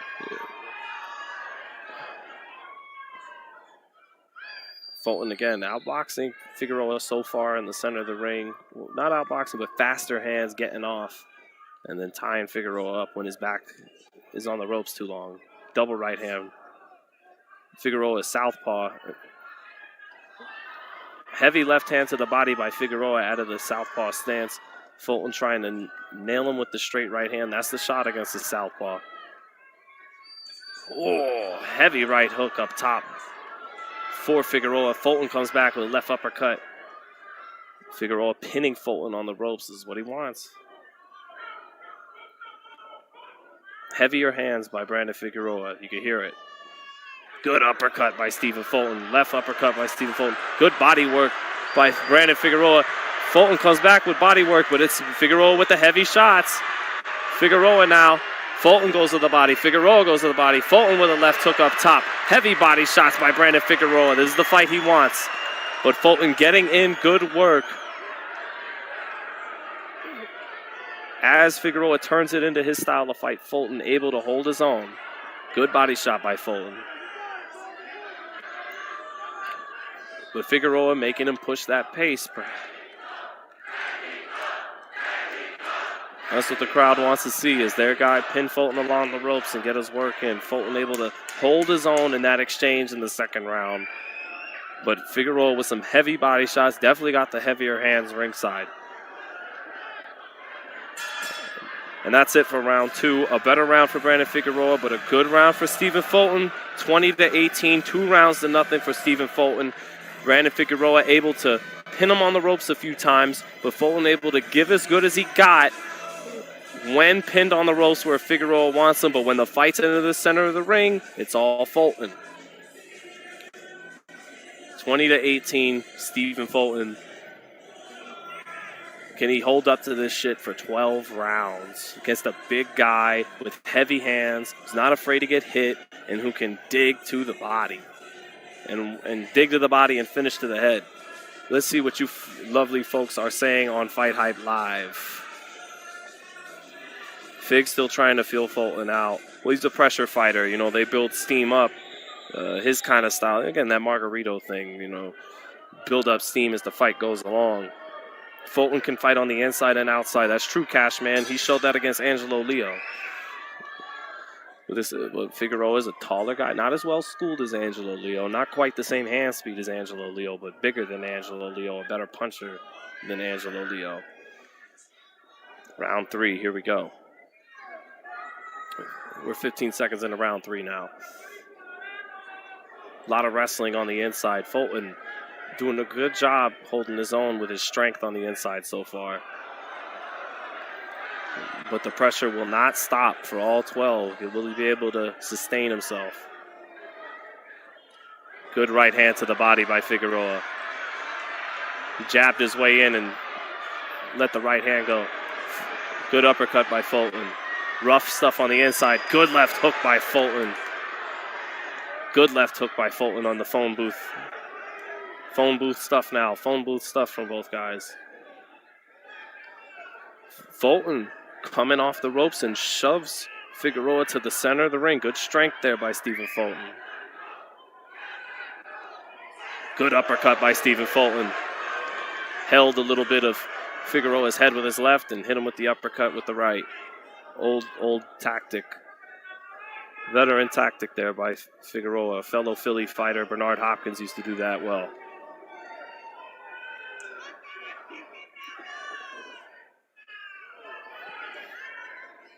Fulton back on the ropes, but keeping his composure with his back on the ropes. Not getting overwhelmed. Tying up when he needs to. Digging back to the body when he gets hit in the body.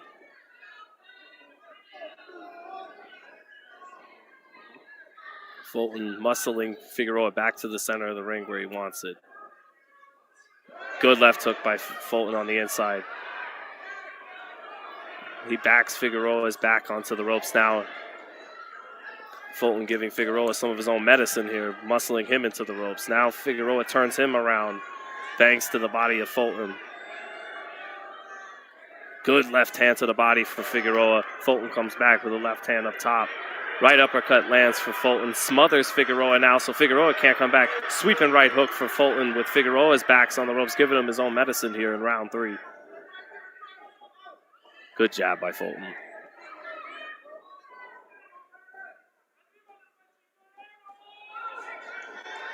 Good body shot by Figueroa.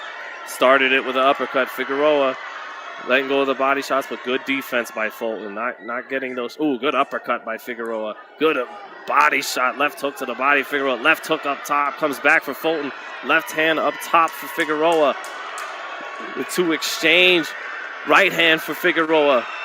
Lands. Good finish to the round. Oh, good right hand by Fulton.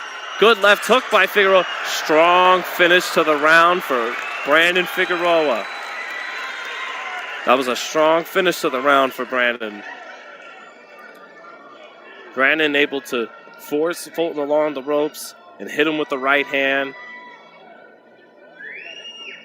But Fulton, the more consistently effective fighter in the 3rd round, but that was a strong finish for Brandon Figueroa. But I'll give that round to Stephen Fulton, 30-27, Stephen Fulton, but good work at the end of the 3rd round there by Brandon Figueroa. I know, he lost. Yeah, we got this.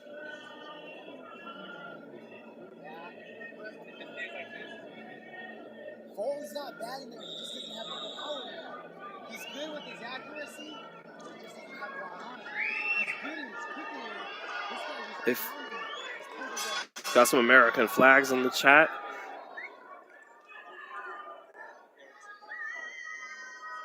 So through 3, we've got this fight 30-27. Stephen Fulton.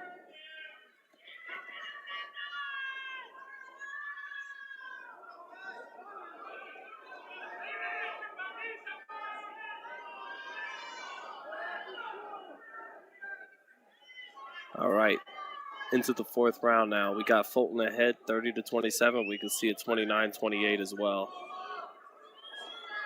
Good uppercut for Fulton.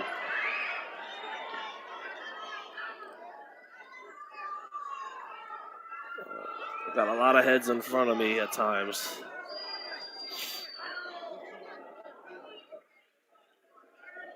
So far, Figueroa is now. Fulton staying in front of him. Time's up a right hand. Good body shot by Figueroa. Figueroa keeping Fulton along the ropes. Good hook by Fulton, but Figueroa walking right through it and gets a right hand into the body.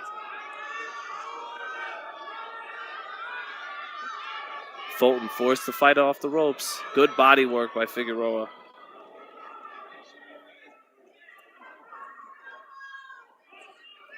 Good right hook by Fulton.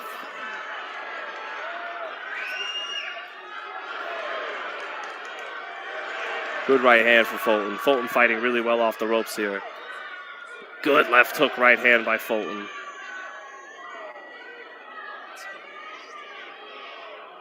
Figueroa staying right on top of Fulton, but Fulton landing the cleaner shots right now. Fulton keeping his composure. Ooh, good two-piece by Fulton in the clinch, but Figueroa fell asleep there for a second in the clinch. Good work by Fulton here. Good right hand by Fulton along the ropes. Figueroa mounting the pressure, but Fulton clinching when he needs to. Ooh, good body work by Figueroa. Good body work by Figueroa. That's got to pay off in the later rounds because it's not enough to win him this round so far. But good body work by Figueroa in the last 2nd, 3rd, and 4th rounds. He has heavy hands when he goes down there. But Fulton landing clean to the head. Good uppercut by Fulton. Yep. I got him winning all the rounds. It's just, yeah, just can he cold? Exactly. You thought? Yeah, I know. That's. Yeah. I've given them all 4, but 2nd was close, 3rd was close at the end. It was what I got. Yeah, but to the body, I don't know. This is a great venue, bro. Here at the Park MGM, we probably got about 2,500 people here. Ringside boxing scenes telling me as the fight even. I got the fight 4-0 Fulton, but these are these are competitive rounds, and Figueroa is landing hard to the body. Has heavier hands than Fulton, but I'm giving the rounds to Fulton for landing clean, hard shots to the chin. I'll take a clean chin shot most of the time over a clean body shot when it comes to scoring a fight. Those body shots are meant to slow down the fighter later in the fight. We'll see if that happens, but so far, Fulton ahead 40-36 on my card, but these are close rounds, or competitive rounds. Round 2 was close. Round 3 was close, I thought.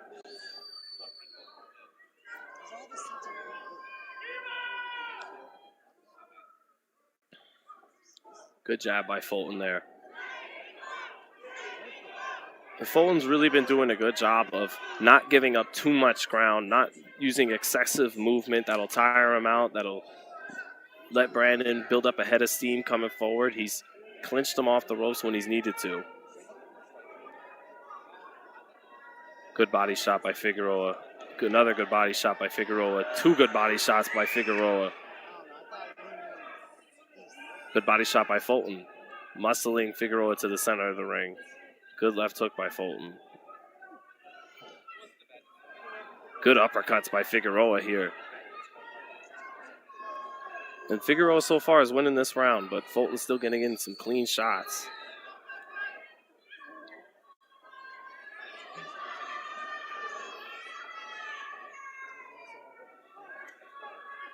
Good body shot by Fulton. A lot of clinching in this fight. Fulton does not want to just get pinned on these ropes. Good left hook by Fulton. But Figueroa eating that left hook coming in and getting to the body. Figueroa southpaw. Good left uppercut by Figueroa. Good left hook by Fulton. Answers right back.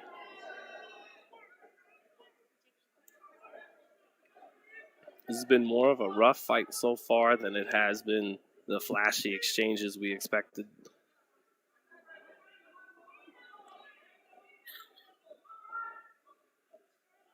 This has been a Figueroa round so far. Good right uppercut by Fulton right there, though.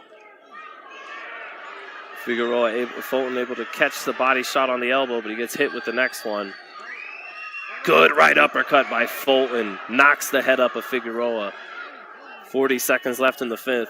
Good left uppercut to the body by Figueroa. Good right hand up top by Fulton as Figueroa digs to the body. Figueroa taking some shots to the head to land to the body. Good body shot by Figueroa. Fulton comes back to the body. Good left hand by Figueroa. Knocks Fulton's head back. Oh, good left uppercut for Figueroa. Fulton forced the clinch.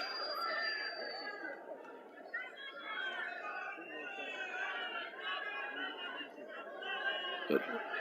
Very good round so far. Both guys getting in hard shots. Figueroa pinning Fulton on the ropes. Good left uppercut. Yeah, I give him that round. Yeah, Figueroa. Yeah. Give that round to Brandon Figueroa in the fifth round and made it his kind of fight.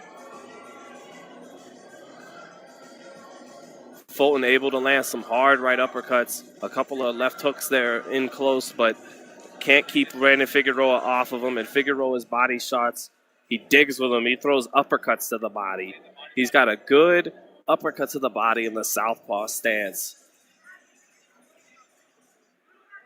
So 49-46 on the FightHype card. Can see it 48-47 as well for Stephen Fulton. Whether it's 4 rounds to 1 or 3 rounds to 2, we've got Fulton ahead. But he may be winning some of these battles and losing the war. You can see Figueroa stopping him later in this fight if that body attack can be more and more effective as it continues.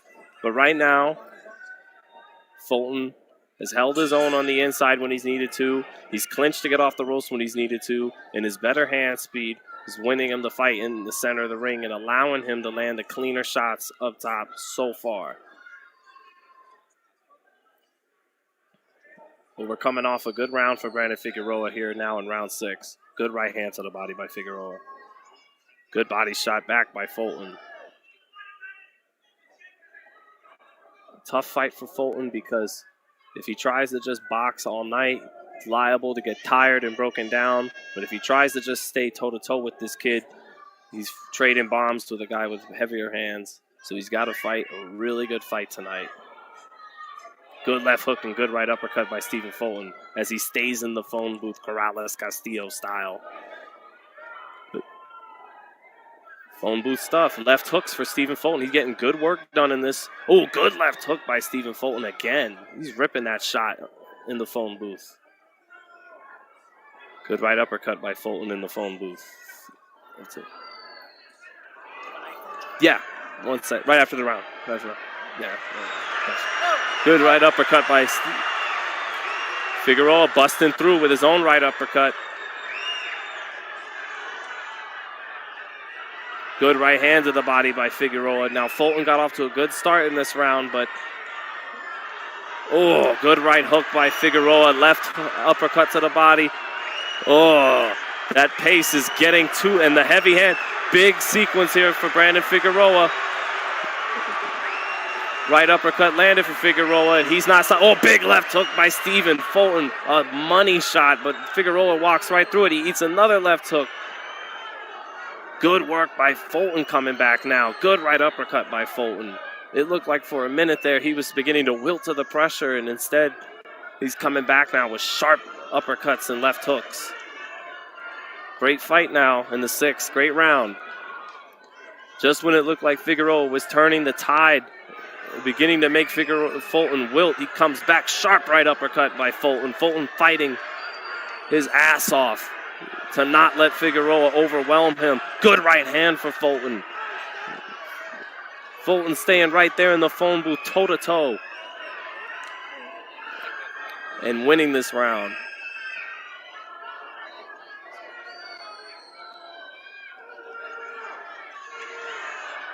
Figueroa now a little sloppy with Fulton on the ropes. I wonder if that took something out of him. He seemed to think he was getting to Fulton there in the 6th, and then Fulton regained himself and really got in some of his best shots of the night down the stretch of this 6th round. Good left hook by Figueroa. But that's a Stephen Fulton round. It looked like midway through the 6th round that Brandon Figueroa was beginning to break Stephen Fulton, only for Fulton to take a little time and then come back and land some of his hardest left hooks of the night, some of his best uppercuts of the night.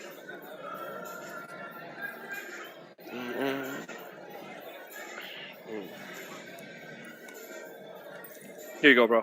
You got it. One moment, guys. I don't want to get in trouble. One moment.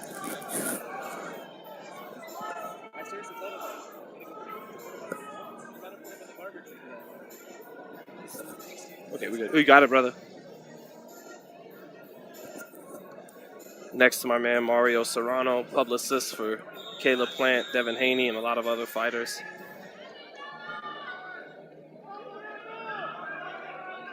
All right, we are through 6. I have this fight 59-55 for Stephen Fulton. Could also see it 58-56.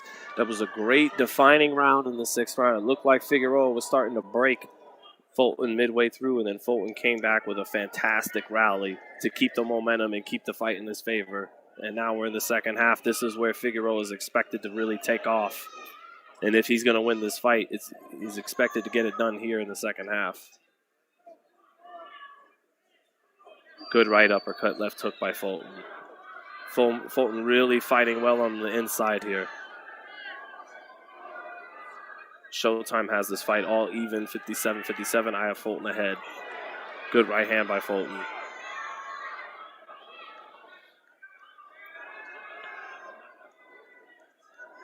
Good left uppercut by Fulton. He's starting to really catch Figueroa with some clean shots here. And I know Figueroa is big and has a good chin, but he can't keep getting hit quite like that. And good body shots by Fulton.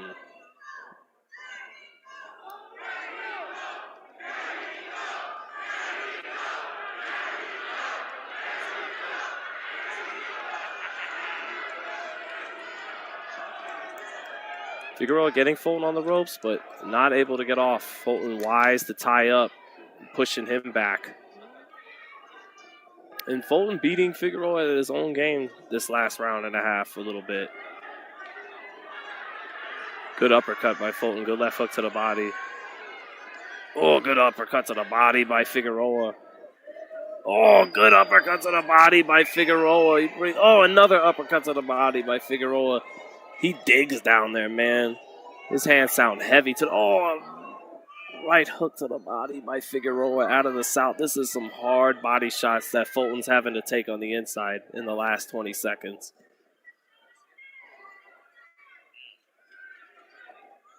Good left hook to the body by Fulton. But that was a good 20 seconds there in the 7th by Brandon Figueroa. Figueroa got Fulton in the corner now. Good right hook to the body by Figueroa. This has been a good last minute of the round for Brandon Figueroa. Good right hand by Fulton, but he can't keep him off.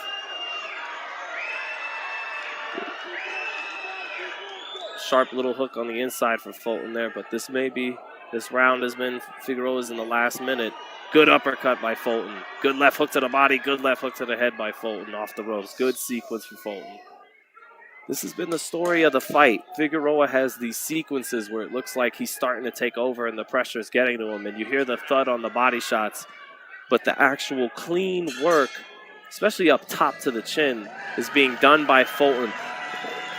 Who'd you score that 7th round for, Ryan? That was close. It's close because he's getting in hard to the body, but Fulton's landing cleaner shots up top. He's landing cleaner shots, they're not as much. This guy's coming. Right. I would say Fulton. Yeah. I got Fulton in that.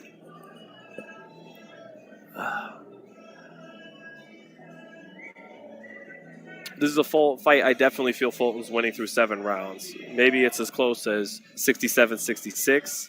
Maybe it's as wide as 68, 65, 69, 64. Just because I'm slightly favoring him in just about every round doesn't mean I'm not saying this is really close competitive rounds and fight. I just think Fulton, in a majority of these rounds, is landing the cleaner shots up top to the head. And that's what we're here to score more than anything. But, again, Figueroa has heavier hands to the body. And at times he gets what he wants going, but Fulton is shutting him down. He always has an answer. He always has a rally. He always knows when to clinch and get the fight back in the center of the ring where his speed works. And again, I realize I'm in the minority here. Most people in the chat are having this 4 rounds to 3 one way or the other, but I just got to score it the way I see it. These are close rounds, but Fulton's winning a majority of them with cleaner punching to the head. A slip just now that the crowd may have thought was a knockdown, but it was a slip.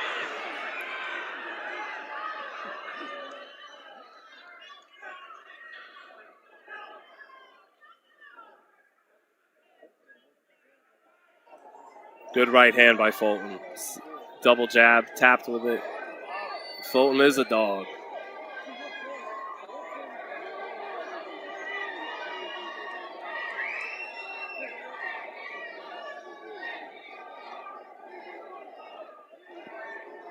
Good right uppercut by Fulton right out of the corner. Again, and that's been a lot of the story of this fight is Figueroa will get Fulton to the ropes, try to overwhelm him, but he's eating shots as he's doing it, and that scores for Fulton on my card.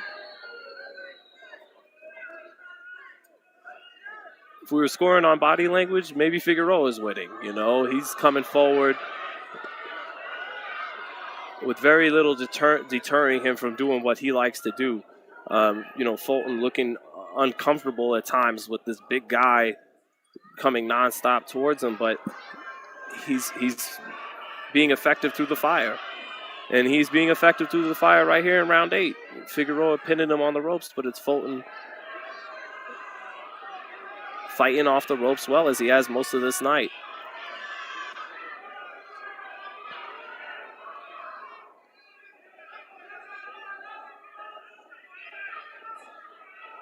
A lot of clinching in this fight. Yep, inside work.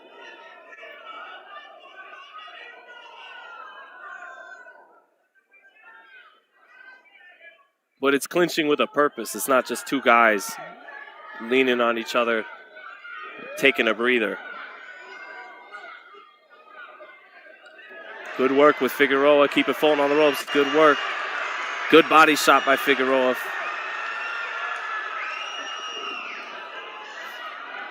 Fulton taking some shots on the ropes. Good sequence for Figueroa. Good body shot by Figueroa. Good left hooks. Fulton looking a little weary on the ropes. And that wins the round. Ooh, Fulton walks back to the corner. Yeah, body shot seemed to keel over Fulton a little bit. And Figueroa walks back to the corner, banging his chest, feeling good. That's definitely a Figueroa round. Yeah. Yeah. Yeah, right. Why is it always Right. live? Are you? Who is it? We don't want. Yeah. No, not that. We just don't want. Yeah. Fulton doing really good work here. These are some very close rounds, and I do wonder if the judges will favor the activity and pressure of Figueroa. Yeah. He's dictating the pace. He is. Figueroa is dictating the pace, as my man Ryan Burton, the boxing scene, says. He absolutely is dictating the pace, but that's not enough for me to just give him some of these rounds. Okay, you're dictating the pace, but you're getting hit with the cleaner shots. But that round in the 8th was definitely Brandon Figueroa. That was a scary end to the 8th, man. Fulton almost doubled over by a body shot. And Figueroa went back to his corner thinking, I may have began to get this guy. I thought Elias was going with PJ. Okay, but when are you leaving? Here comes, ooh. Oh, Figueroa working good. Good body shot by Figueroa. Sledgehammer left hand to the body. His hands are heavy. He knows how to dig down there, man. He's one of them guys that punches harder to the body than he does the head.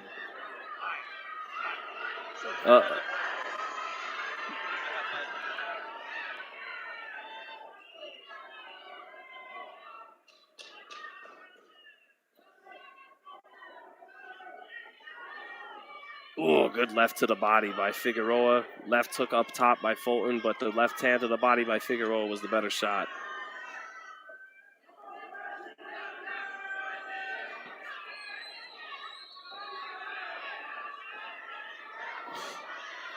Oh, digging to the left to the body is Figueroa. A left uppercut. He throws that shot so well. Halfway through the 9th round, and this is a Figueroa round so far. Oh, left hand to the body again for Figueroa. He is killing the body this round. This could be a case to kill the body and the head will fall.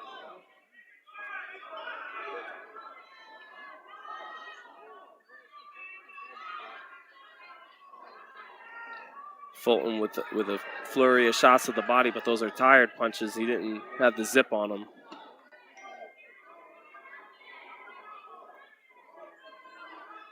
Good shots underneath by Fulton now. Good shots underneath by Fulton here. With a good left to the body by Figueroa. On the right hand under to the gut by Figueroa. Another right hand to the gut but for Figueroa. A right hook up top and then a left hand for Figueroa to the body. Fulton standing toe-to-toe with him. Fulton standing toe-to-toe with Figueroa, but Figueroa gets the better of this.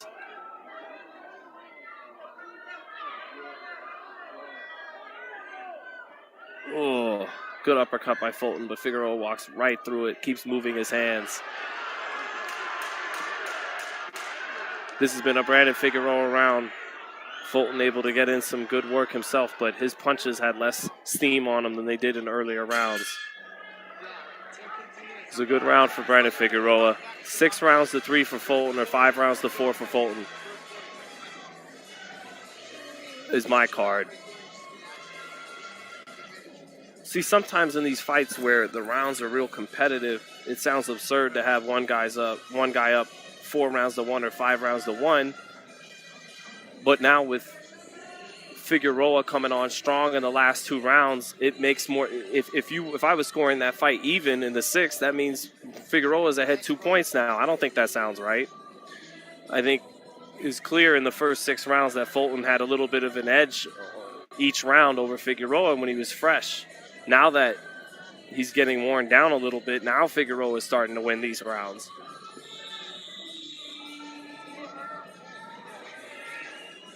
Drake Bell now comments in boxing. This is true. It is me. I am Drake Bell. Thank you for watching. So it's 32-1 according to Shaggy. Nah, man, it's 5-4 Fulton, or even as wide as 6-3 Fulton on my card. But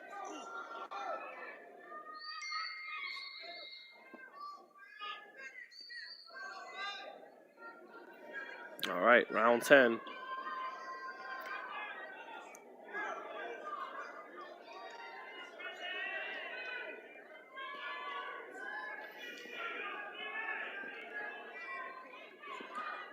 Good body work by Figueroa on the inside. Fulton, though, comes right back with a left hook Fulton looks like he got some steam back on his punches now. Good right uppercut for Fulton on the inside. Right hook comes right back from Figueroa in the southpaw stance. Good right hand to the body by Figueroa.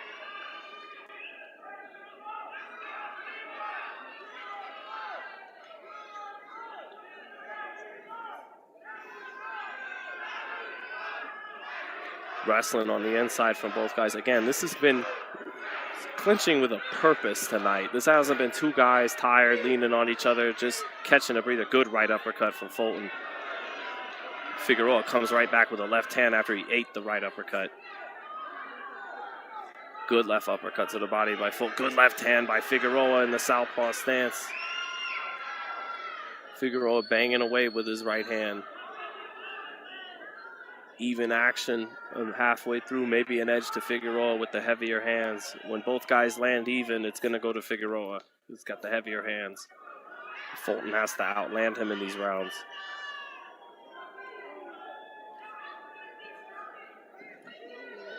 Both fighters landing hard on the inside here in the phone booth with their left hooks.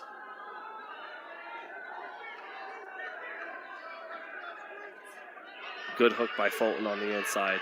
But Figueroa comes right back on top of him and comes to the body. Oh, left hand for Fulton.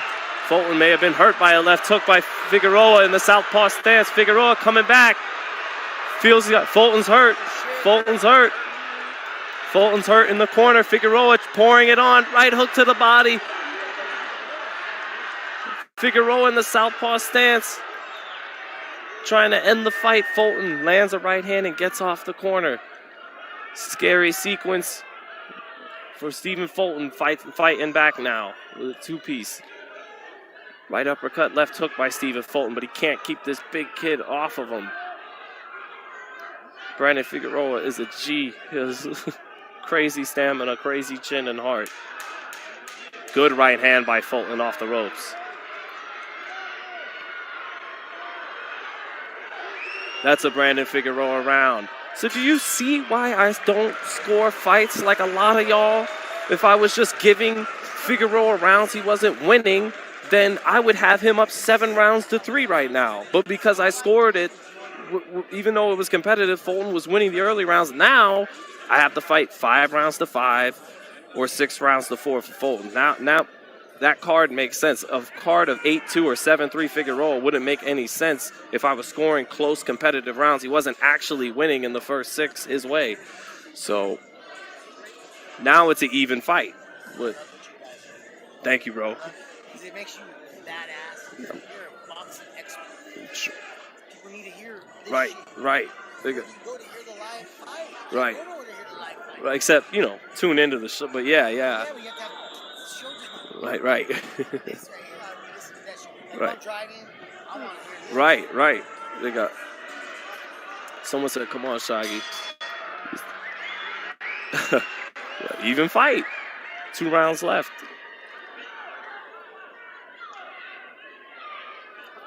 I've had Figueroa winning the last 3 rounds in a row.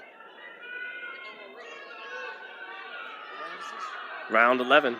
Yeah, I think this fight is even. 95 through 10 on the FightHype card. Could also see, because of the strong start Fulton got off to, may still have a slight lead, but this fight feels even through 10. That feels like the right card. Figueroa with the momentum here. Figueroa has been putting on great pressure, great body of work, heavy hands to the body, relentless. Fulton, faster hands, sharper shots for a majority of the fight up top. Has held his own in the phone booth. Good left hook for Fulton right now, in close, but literally Figueroa is just walking through these punches. And as steam has left some of Fulton's shots at points in this fight, it's made it even easier for Figueroa to walk through those punches. But Fulton off to a good start in the first half of this 11th, but the storm is probably coming at some point from Figueroa.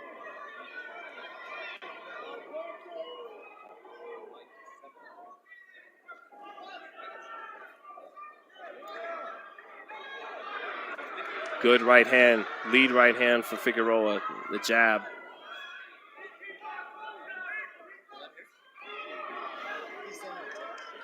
Fulton winning this round so far in the 11th.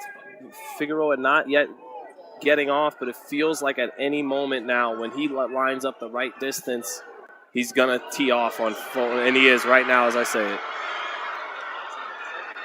Good straight left hand by Figueroa. Fulton manages to slip the combinations after it, but here comes the storm by Figueroa. 50 seconds left in the round.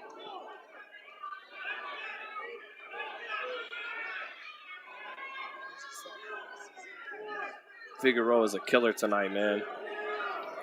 Walk through anything. Good left hand to the body by Figueroa. Good right hand off the ropes by Fulton, fighting off. 30 seconds left. It feels like all Figueroa needs is one big moment to win this round. But Figueroa hasn't been able to get off. 15 seconds left. Fulton with a double jab. Quick little right hand to the body. Nothing on it compared to Figueroa, but enough to score. And I think Fulton may have done enough to win this 11th round. Figueroa not able to get off with the burst of combinations he was the last couple rounds. Who'd you score that round for? Fulton? 7-4 Figueroa, you got it? Yeah. Yeah. Lem Satterfield had a 7-3 for Figueroa? On TV, I get it, but still counting clean shots being landed. Yeah, I got Fulton ahead. I got Fulton ahead. I think I'm leaning towards Ringside. Yeah. Like, He's landing between their shots. right. But it's about what's effective. I get it. Huh? Yeah. How do you got it, Sam? 6-5 Fulton from the Review Journal. 7-4 from Burton Scene. 6-5 from my man Mario Serrano. Idic. Keith. What's your card, brother? Fulton by 1? 1 point, yeah. Total punches landed. Figueroa has outlanded Stephen Fulton and outthrown Stephen Fulton. Fulton with the higher connect percentage. Close fucking fight. Feels like fight might be on the table in the 12th. I got this fight. 6-5 Stephen Fulton, maybe 7-4 Stephen Fulton. Just my card, the FightHype Live card. But 6-5 sounds about right either way for either fighter.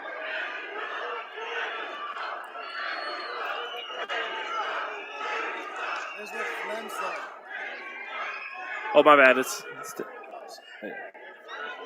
this. Figueroa has at no time shown any signs of being deterred. Lem Satter, he's right, but you score punches being landed, not body language and who's, you know. You and Lem are on the same side. I'm not getting this. Let's see the real experts are, guys. Right?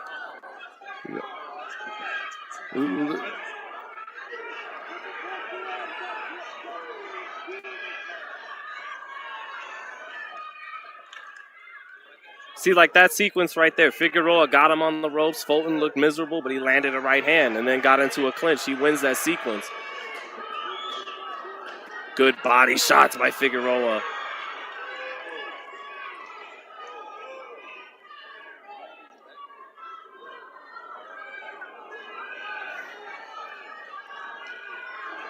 Minute and a half left in the fight.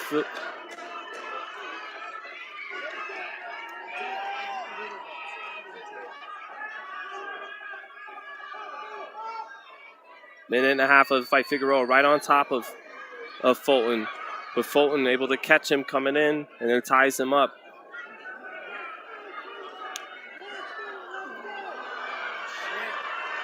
Figueroa roughing Fulton up, but Fulton landing his own on the inside. 2 body shots by Fulton, or Figueroa, 2 head shots by Fulton. Story of the fight. Good right to the body by Figueroa with Fulton on the ropes. Fulton, the more tired of the two, lands a right hand but gets hit with a left as he pulls out. That looks good for Figueroa. 30 seconds left. Good right to the body by Figueroa.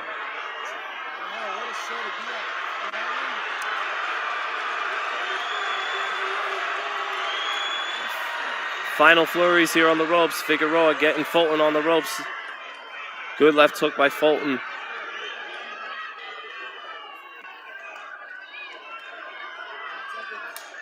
10 seconds left.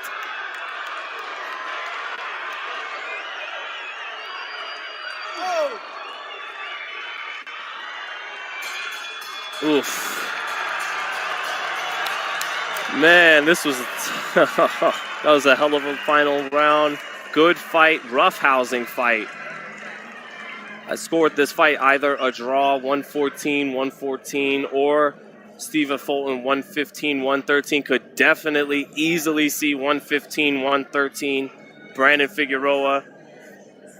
However you scored it, close fight, really good fight. Actually, it turns out that Teofimo Kambosos was the best fight of the night, although this was a very good fight.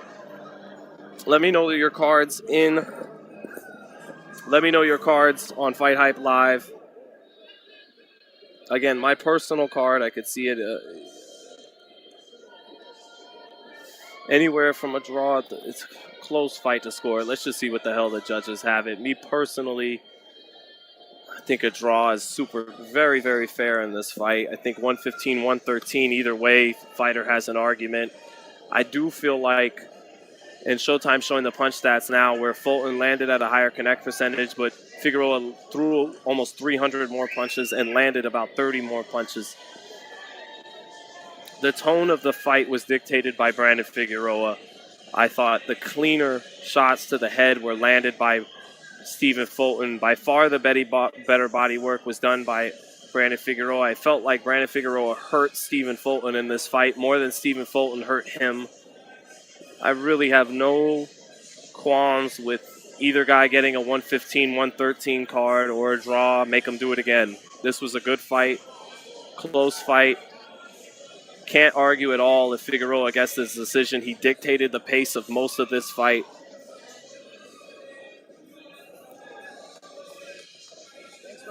You got it, bro. Thanks, man. Man, thanks again, everyone, for joining FightHype Live on this fight in the last couple weeks, man. We hope you guys have enjoyed the commentary.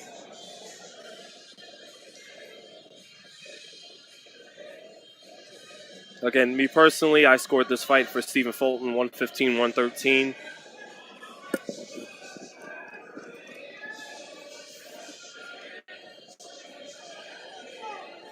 This was a close fight, though. A very close fight. Here we go. Here comes the verdict. Majority decision.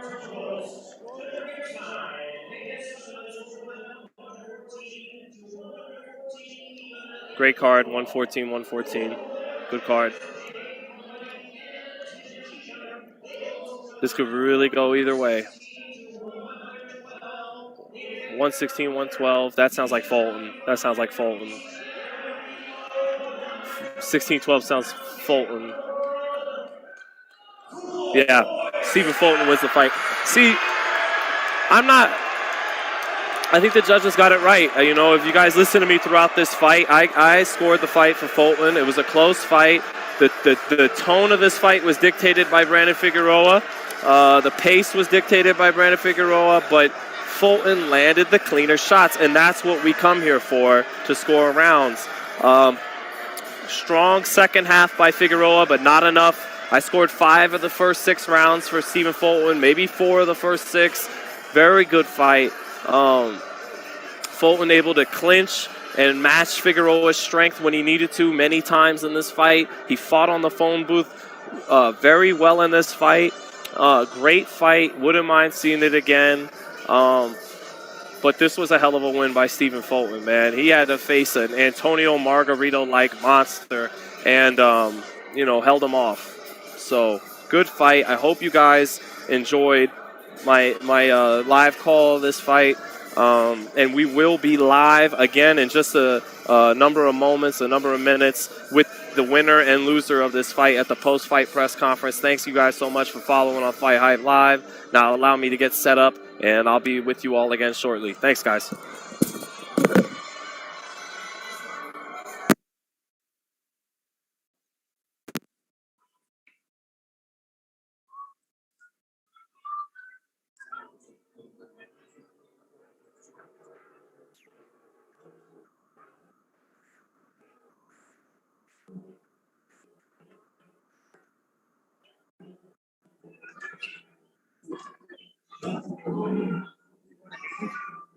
So yeah, picking him up.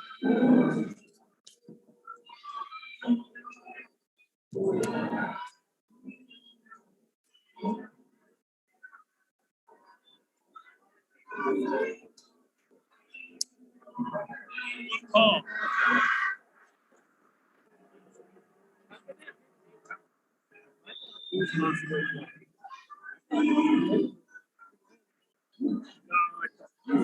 I let you guys influence me too much. Yeah, but it's to the body. We're here to score headshots. You know, if you, I take a headshot as a judge. That's how Canelo beat Laura with all body shots. Beat who? Laura? Yeah, I know, but he's Canelo.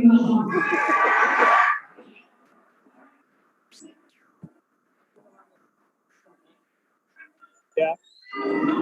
He did record that. He did take the fight. And you should have got a different as well. Right.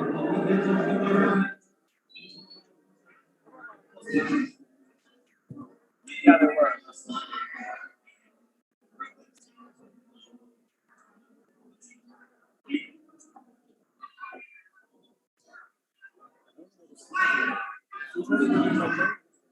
Right.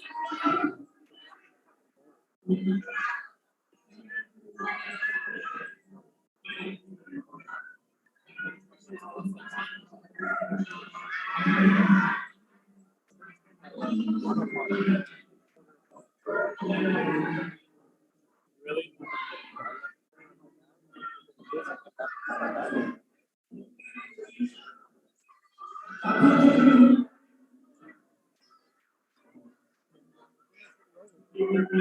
No, he wasn't.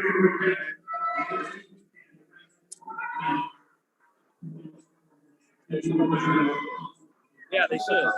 It was a hell of a fight.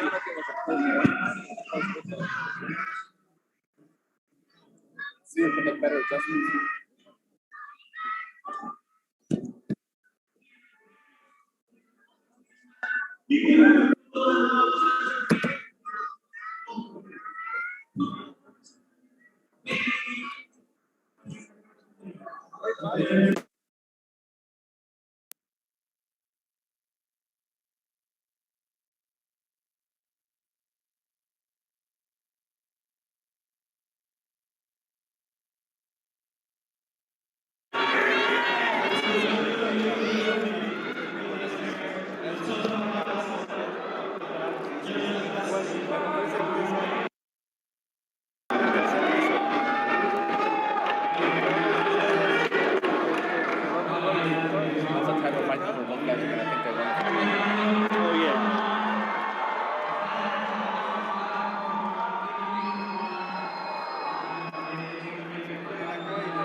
We'll escort you shortly, okay? Huh? Just hang tight, we'll escort you shortly.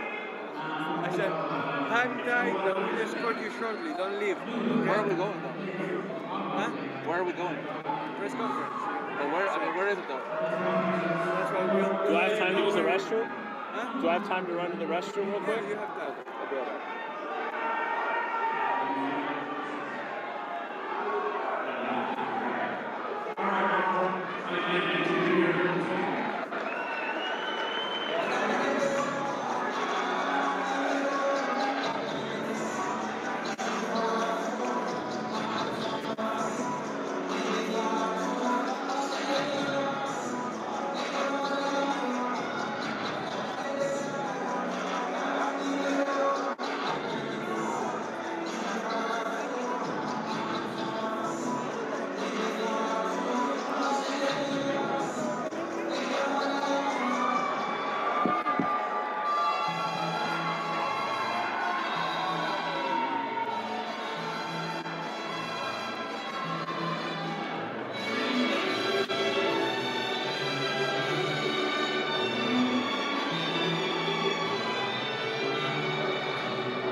O sea, lo loco va a ser que voy a irme el lunes de regreso a Phoenix y voy a regresar el jueves para la pelea del 11. Y después el domingo 12, vacaciones, por 2 semanas.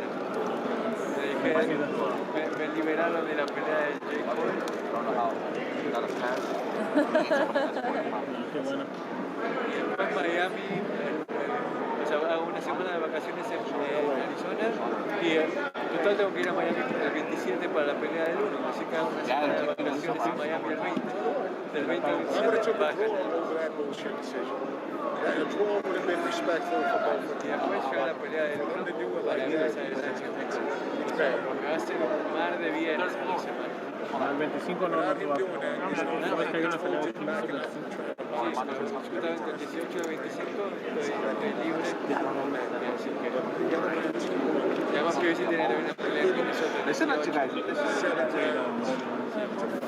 que. ¿Qué decís que le va a interesar más a la prensa hispana?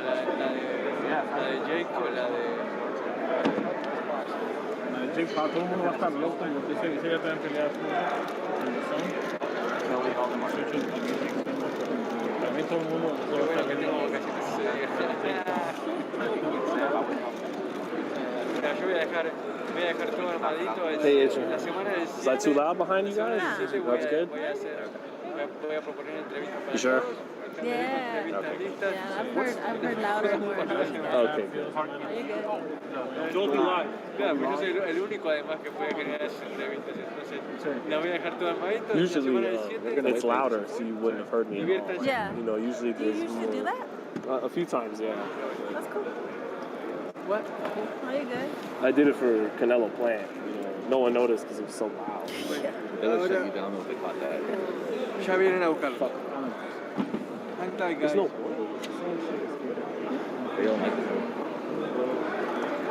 It's not the same thing as they're gonna wait for us, Castro. I told him to do this. I told him to try to bring us to the first fight because we were there. Right. But if not, they're gonna wait us for farther. I don't think it's gonna have to be outside of the room. I lost my $100. Did you? We're prepared for when that comes. I'm gonna go upstairs. I just wonder how long I have to fucking wait for. Just don't tell them. Let them catch us. Just don't tell them. On what? That's what I'm doing. Why would I tell them? No, they'll find it on their own. That's how they got it. It's really.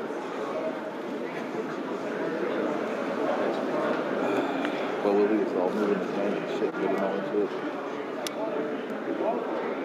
It was on the Ugas Pacquiao. Right.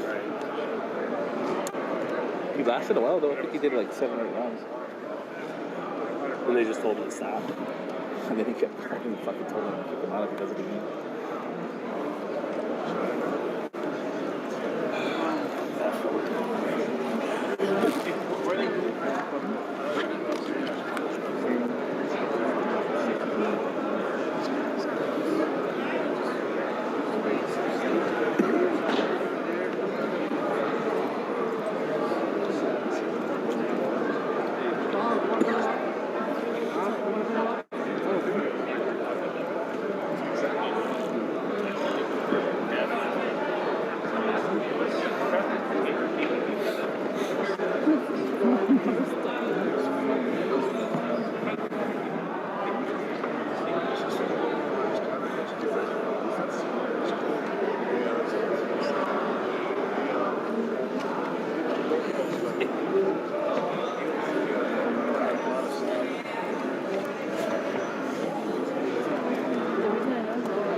Do you want us to bring them? Do you want us to bring them to you? Okay. All right, Colin, I'll bring them to Steve, and then I'll be upstairs with you. All right, sounds good. Guys, if you may follow me, please. Guys, Send me a text. I'll take the lean over. whoever is coming to the press conference, follow me. Okay, I got it. All right. Yep. All right. Yep.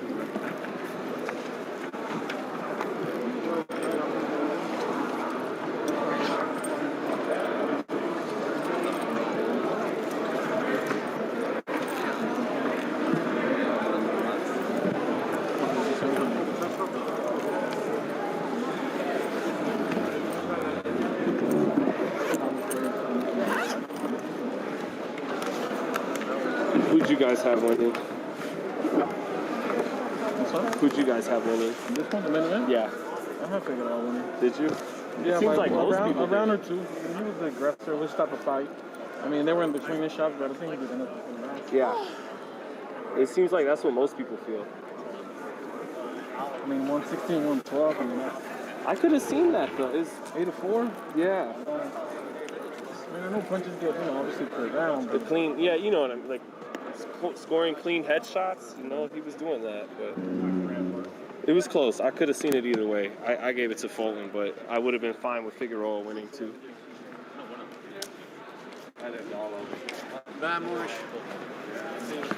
No, it was close. I don't think.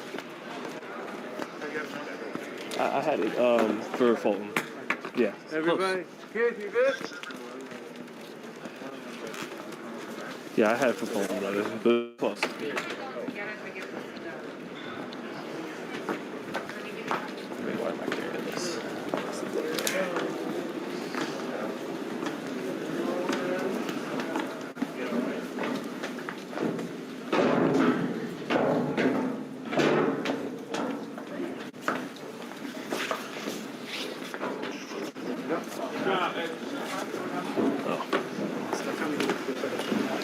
Oh, okay. Good to see you, man. Did you have a good Thanksgiving? Yeah.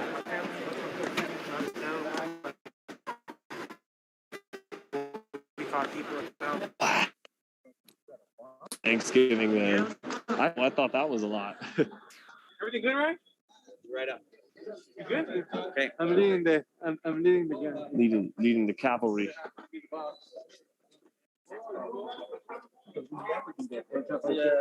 Yeah. But Sorry again. Which way, back? Hey, how are you, Good night, buddy? champ. I always see Thanks, this man. man on the Zoom Have a good night, calls guys. instead. Yeah.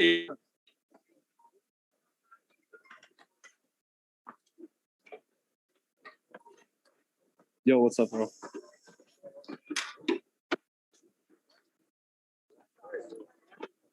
Oh. Oh, it's not on?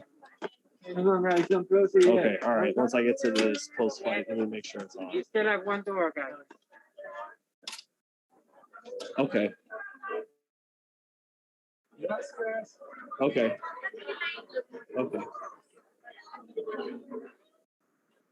Okay, cool.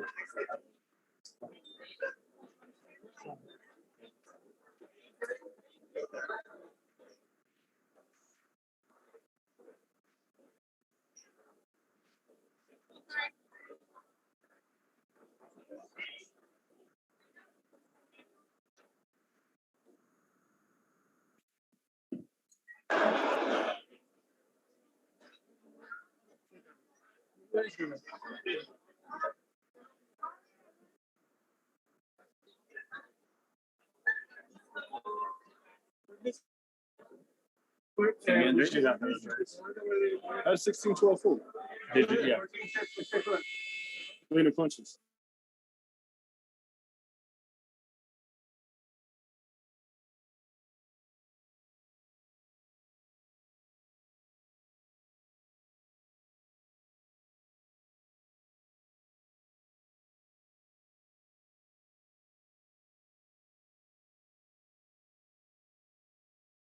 But I had trouble with that.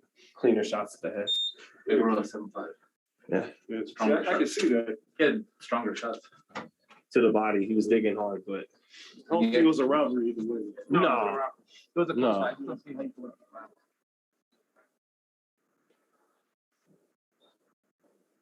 Sometimes in rounds the one guy's winning. Yep, that's how it looks to me. Right. Did you need to see that? Yeah, yeah. You got it. Hey, you hold rank, man. You know? We're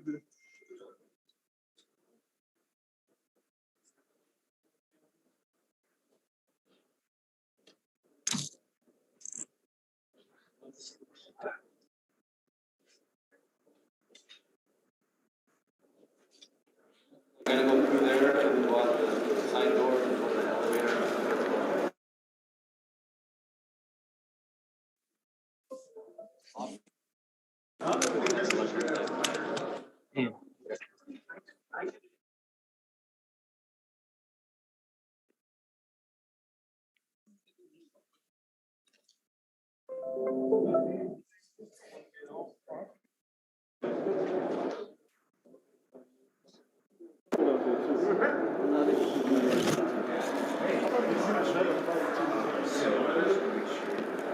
And it turned out it was like.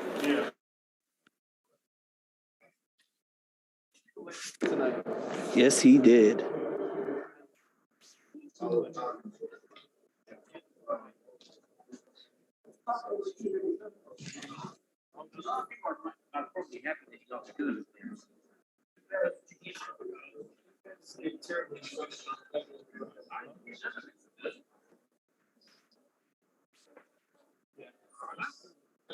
Good card, I mean.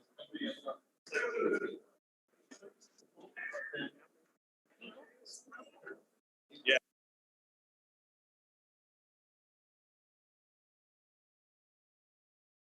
All right.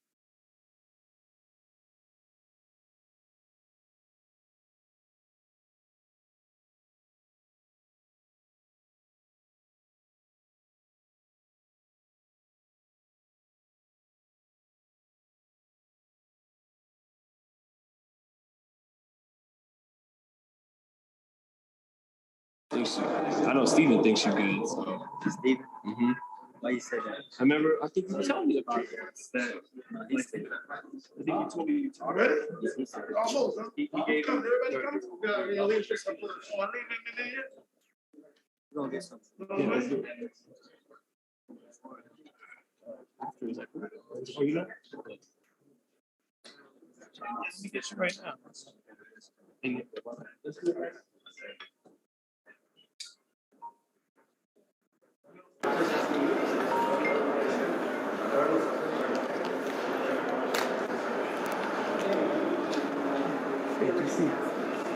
Really quick? Right here? Yeah. Just because they're going to be a minute. Okay. Darren, man, we're here with Darren. Yeah. Can I sit over here? Huh? Can I sit over here? I don't know if. Okay. We good, Darren? Are we good, Sam? Can I get him for a second? Okay. Okay, cool. Yeah, man, we're here with DC3, my man Darren Cunningham, one of the top youngsters coming up at 122. What'd you think of tonight's fight, man? I thought tonight was a great fight. I thought it was a little closer than what they had it as far as the decision. I feel like they could have made it a draw, and then they could have went and fought somebody else and came back and fought each other. But on my was it? Go ahead. Was it a case though where Steven, he may have been taking more damage, but was actually winning the rounds? You know, I felt like he should have been boxing a little bit more than what he did. You know, I feel like he fought right into Brandon Figueroa's game plan as far as just slugging. Like, I feel he was the more superior boxer, so I feel like he should have just been boxing a lot more than he did. Was this a case, though, where he wasn't allowed to do that? Like, he had to fight him off? Or? Yes, but at the same time, he had to box in spurts, you know what I mean? Like, as you can see, Brandon Figueroa never took his foot off the gas. So with that being said, to separate myself, I had to box in spurts and make it clear, pop, move, slip, and slide. You know what I mean? Just to make it better on his end. But you know, pick those spurts, pick those spots, sequences where yes. you right. So you scored it a draw at the end of the night? I feel like that could have been the worst case. I thought Figueroa at least was up by 2 points. Let's wrap up the interview, guys. Everybody's starting our press conference here. Yeah, man. Just let people know when you're coming back. I'll be back next year. Hopefully January, if not February. Darren Cunningham III. Follow me on all platforms. I'm next up. Thank you, Darren. Thanks, bro.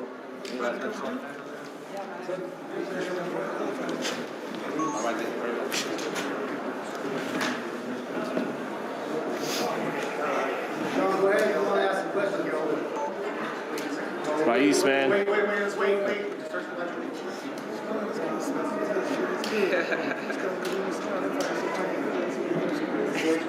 Take the microphone.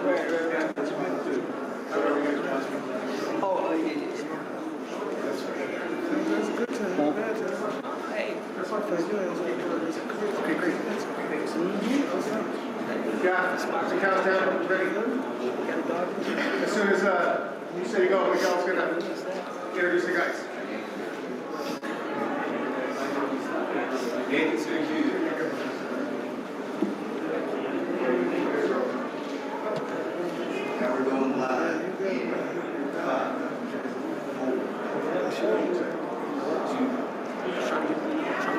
Ladies and gentlemen, welcome to our post-fight presser here at the park at MGM, the Dolby Live Theater. We witnessed 3 fantastic, all-action-packed fights in the super bantamweight division and the bantamweight division as well. And right now, we will turn things over to the man who stays undefeated, 19-0, as Rais the Beast Aleem, proving once again why he is a threat in the super bantamweight division.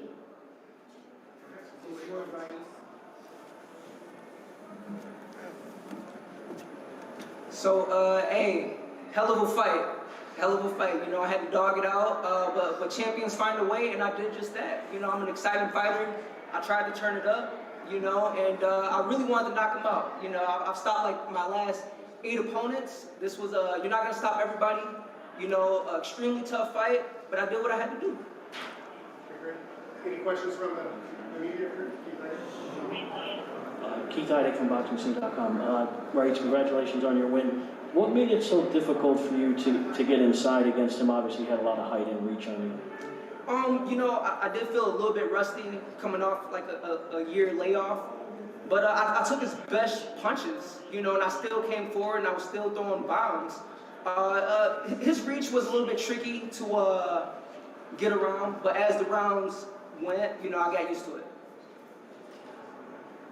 Rais, it seemed, I was talking with your promoter, Marshall Kaufman, and we were talking about your performance, and it seemed like early on you came and you were looking for that knockout. I mean, we saw the devastating knockout you had against Paisias earlier this year, and then we started to see the tides change once you switched southpaw, and you really started to separate yourself.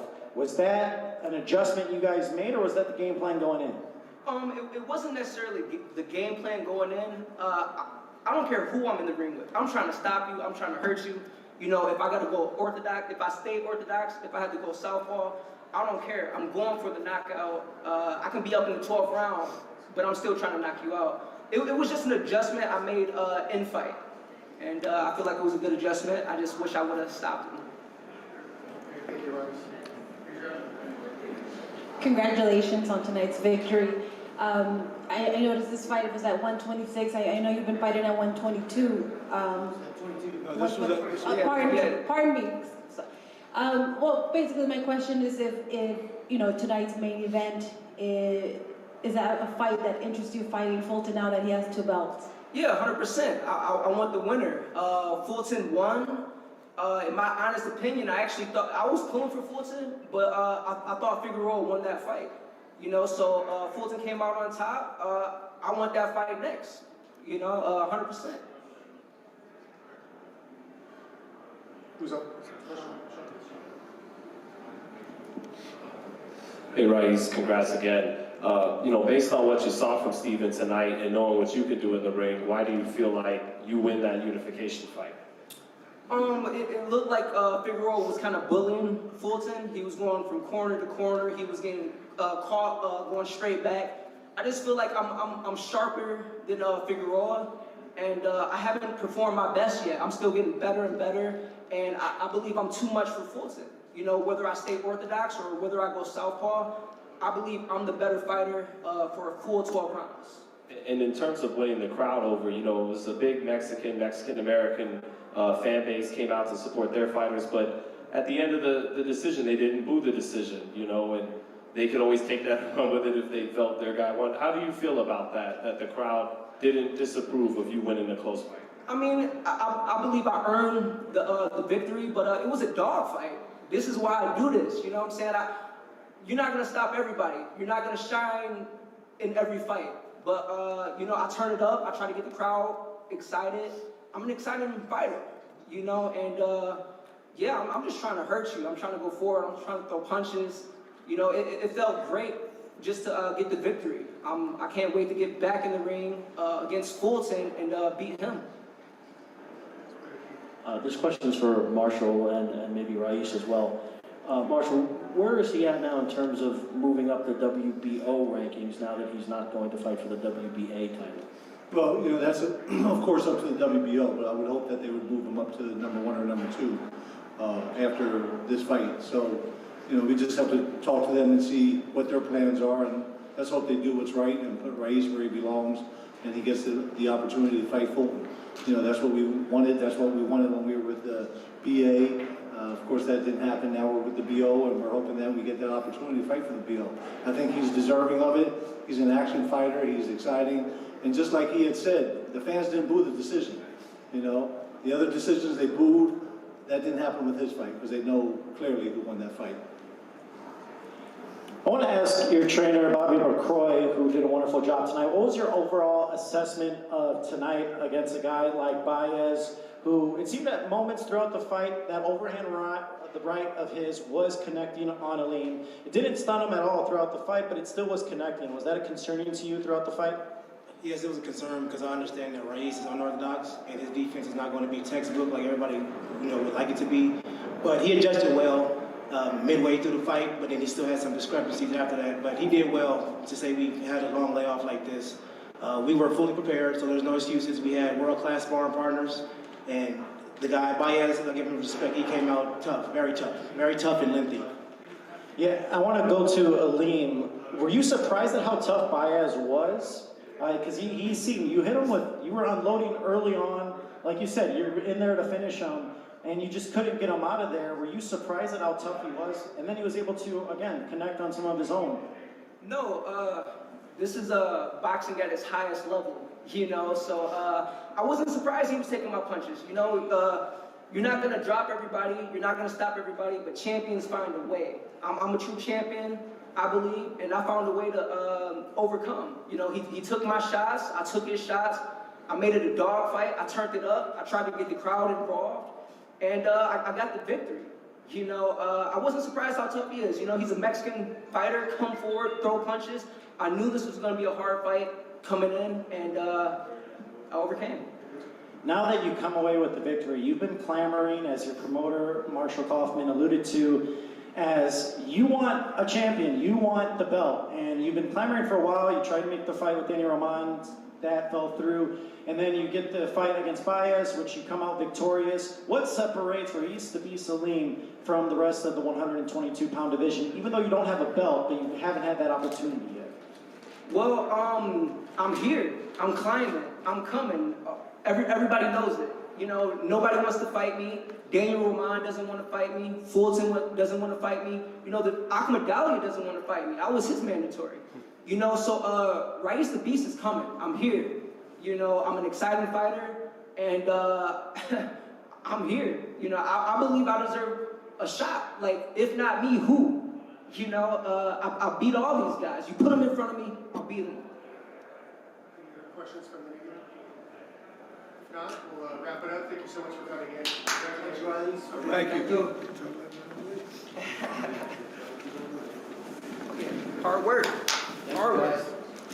Getting better and better. Who's coming in next? This should be your Congrats, Bobby. Congrats, man. Great job.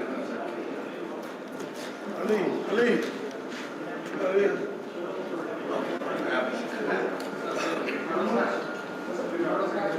He's one of the real likable guys in boxing.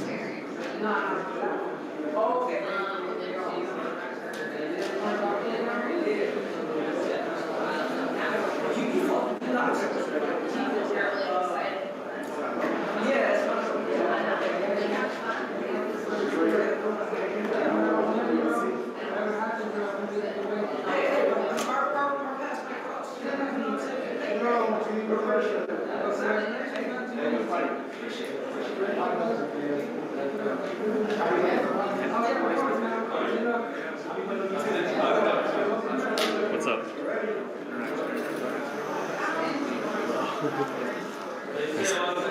That's cool.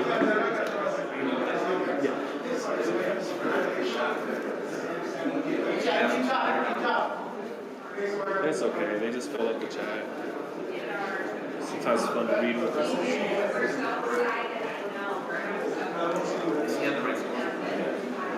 Yeah, but it sounds like just as many people thought Brandon won.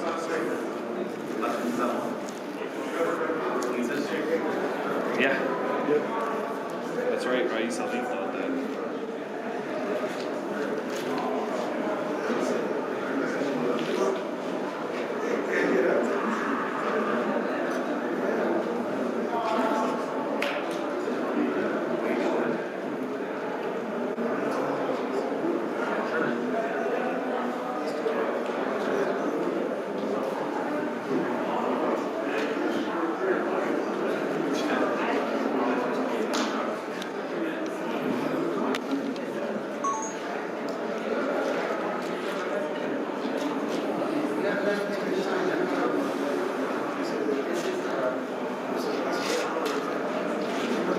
think it's hard for people to score close rounds sometimes.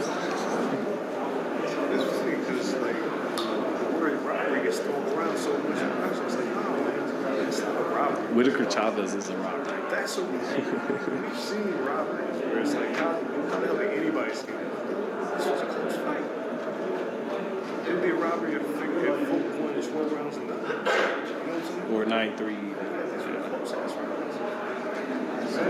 I had him up 5-1 after 6. I did too. Yeah. I had him up early.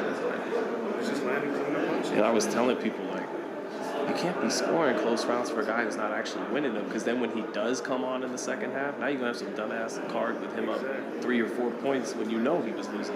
You know, let the fight play out. Don't worry. Dude doing the body work is probably going to get some rounds in the second half. Right. Nothing was landing clean. Fulton back up was popping with an uppercut, snapping his head. They're like visually, the aesthetic is opinion of the judge. Right. So people on social media have no idea what the fuck the sport fight to begin with.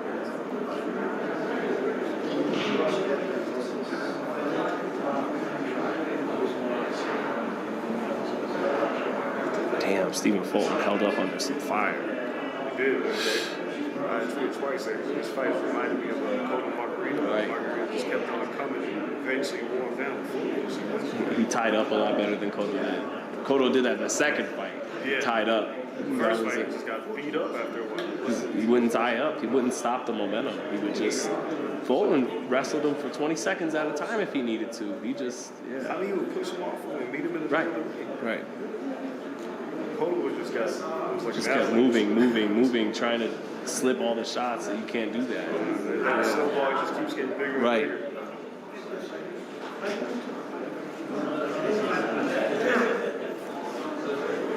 Can't believe Teo got upset. Champ of the day, y'all. He's the champ. T.I., come on in. Your daddy. Daddy, where your dad at? He's here? Pops, come here. Your dad's first fight.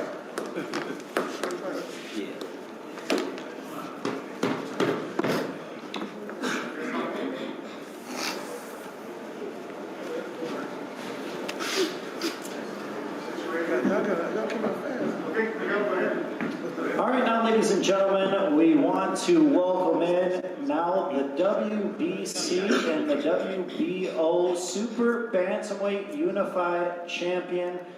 Cool boy Steph Stephen Fulton Jr. here with his team, his coach Raheem, and his father, Mr. Fulton, as he was witnessing his son put on an excellent fight, and a classic, really. I mean, I think we all kind of thought Wilder Fury 3, that was probably going to be the fight of the year. But after tonight, I don't know. I'm not sure.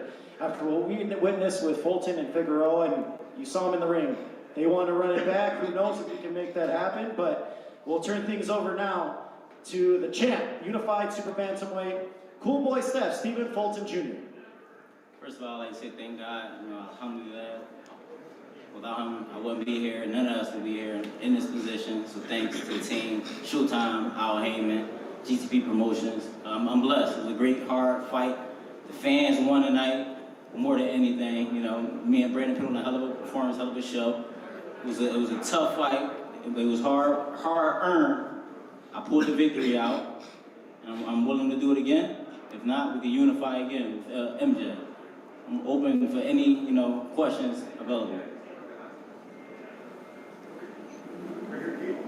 Keith Heineck from BoxingSim.com. Congratulations, Stephen.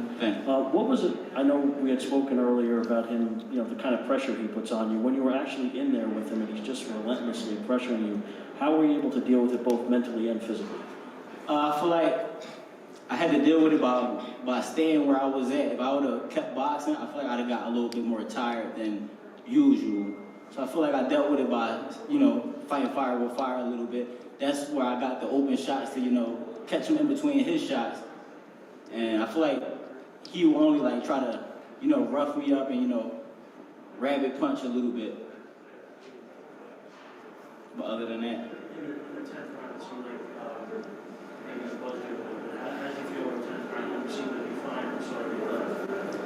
Yeah, it's boxing. You know, we get hit with shots that can buzz us, but the more you're in shape, the more you can recover quick. So it was just a couple nice shots that he landed, as well as a couple nice shots that I've landed as well.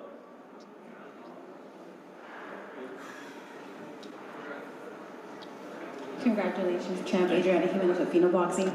Can you put into words what this moment means for you when you were called the winner and now being the unified champ? Just put into words how special this moment is for you.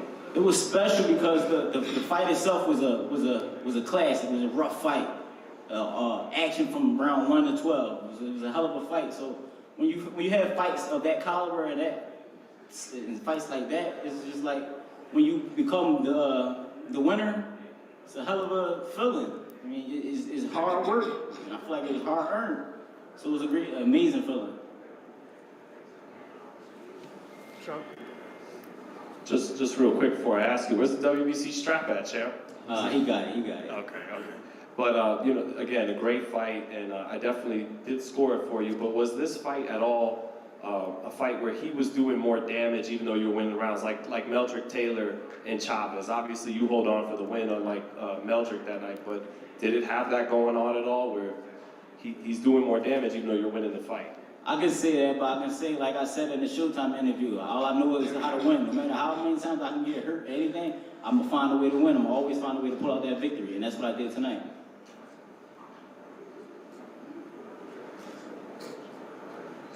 We want to ask Coach Raheem, you know, what did you see? I saw in the corner a couple of times throughout the round, in between rounds, you told, you know, Stephen Fulton there that, you know, center of the ring, you felt like when he was in the center of the ring, it was his fight. But once he got on the ropes, which is what you see what Figueroa likes to do throughout his fights, you didn't enjoy seeing Fulton, you know, going and fighting almost. There was times where it seemed like he was fighting Brandon's fight.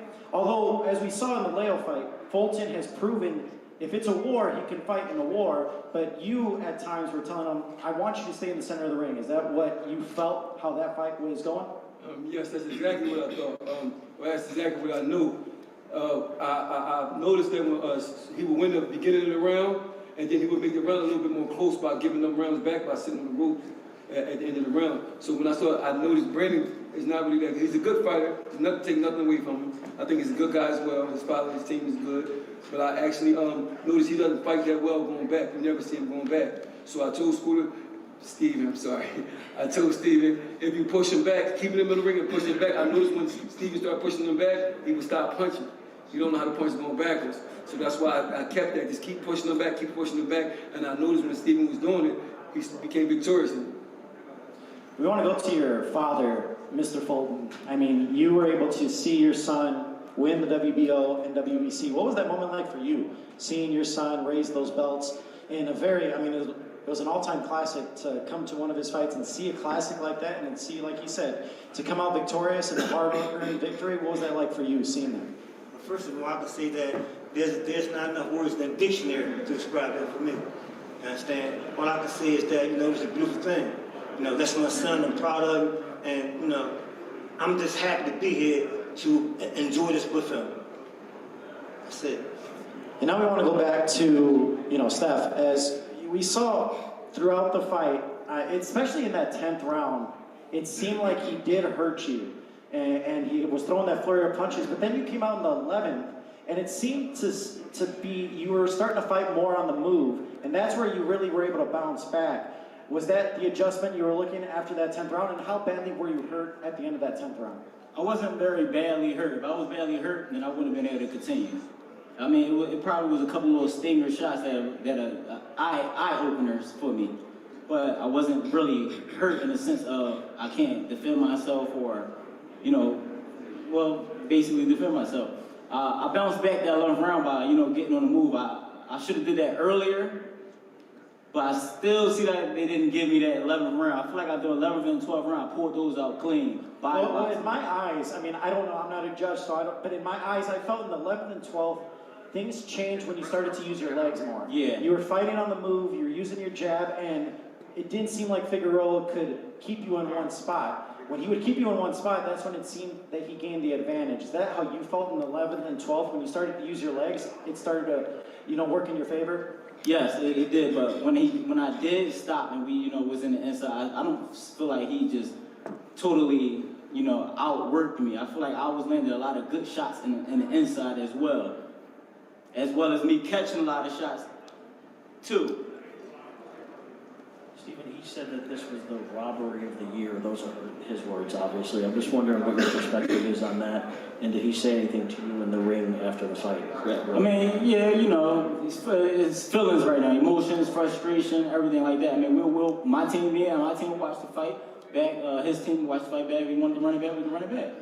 Were you surprised by his reaction at the end of the fight? I'm sure, he obviously wanted to win and felt like he won, but were you surprised at how, sort of aggressive he came at you at the end? Because it seemed like you were more open, like, hey, we just had an all-time classic, and you were kind of extending that olive branch, and he, still was upset and angry, and he wanted to run it back immediately. Were you surprised by that reaction at all? I wasn't surprised at all, things happen like that in life, nobody wants to lose, and he reacted exactly how I probably would have reacted, but it wouldn't have got that far. One thing I noticed throughout the fight, and that was, I think it went unnoticed, Brandon's very good at going to the body, and your defense was tremendous tonight, especially he didn't get a lot of clean body shots off like he did against Neri. Neri kind of left his body open at times, and there it ended up costing him with that 7th round body shot knockout. And he kept going to the body. You did get some shots in there, but you did a good job at kind of deflecting a lot of shots. Was that a focus of yours going into this fight? Not really going into the fight, but as far as making adjustments, yes, that was more so my focus of deflecting some body shots as well as throwing a lot of body shots back. Not wide, but more so in the center, but in like shoulder place between the center of his chest and the center of his stomach. Were you surprised by his chin at all? Because you hit him flush with several shots. I mean, he does get hit quite a bit, but there was a couple of shots where it seemed like it would have knocked out anyone else, and he still kept coming forward. I wasn't surprised. He's a tough fighter. He was here for a reason. He's a tough Mexican. He put up a hell of a fight. We put up a hell of a performance, and I was victorious.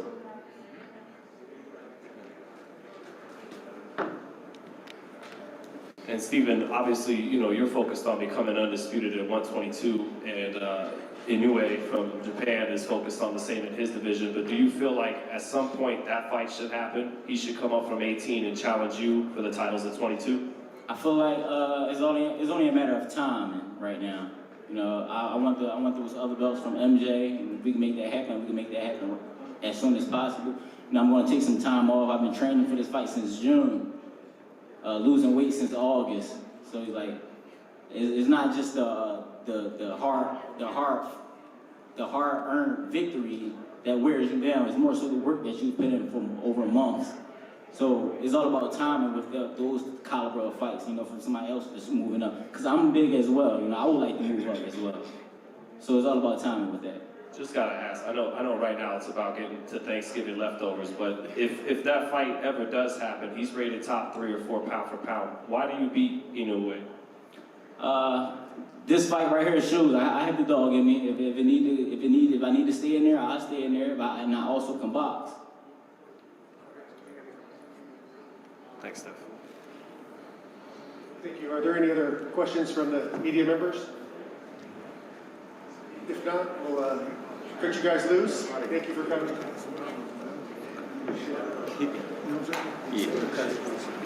Ladies and gentlemen, once again, the WBO WBC Unified Super Bantamweight Champion, Cool Boy Steph Stephen Fulton Jr.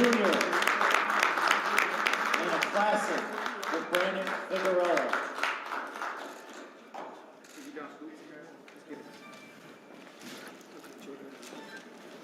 Go get that turkey dinner now. Yeah, really. Congratulations again.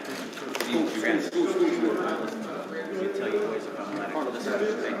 Thanks.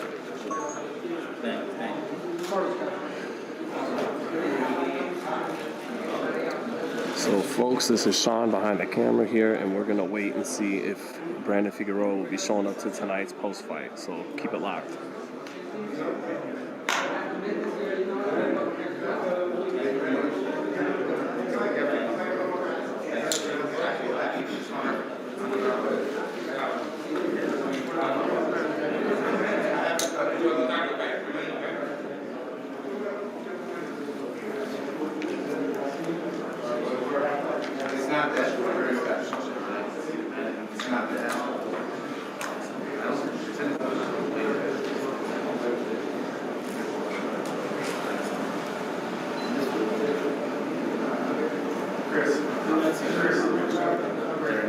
No Brandon? Colin said? Yes. So, if you just I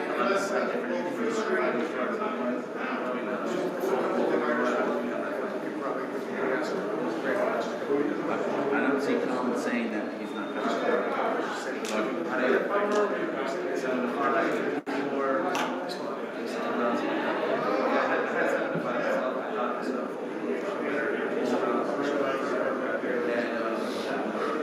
I know he's still, he's got next stage of your career. You know, look at you see fights like that.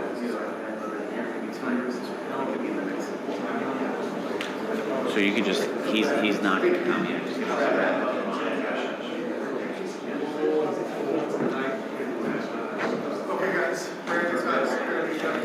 Brandon's not coming tonight? All right, that's it. Steve Pratt is the last man to be seen. You know what, the live stream's on. I think he's cut, so. Oh, you want to do that? Okay. All right, that's it. Hey, thanks everyone for tuning in. For Sean Tatel, FightHype, just thanks everyone for tuning in. We got a couple of great fights tonight. Hope you enjoyed the commentary. Brandon Figueroa not coming to the post-fight, it looks like, so thanks for keeping it locked in. Hope you guys enjoyed this. Much love to all the boxing fans. FightHype, baby. Earlier here, the post-fight presser, Raiz, the Beast, the Lean.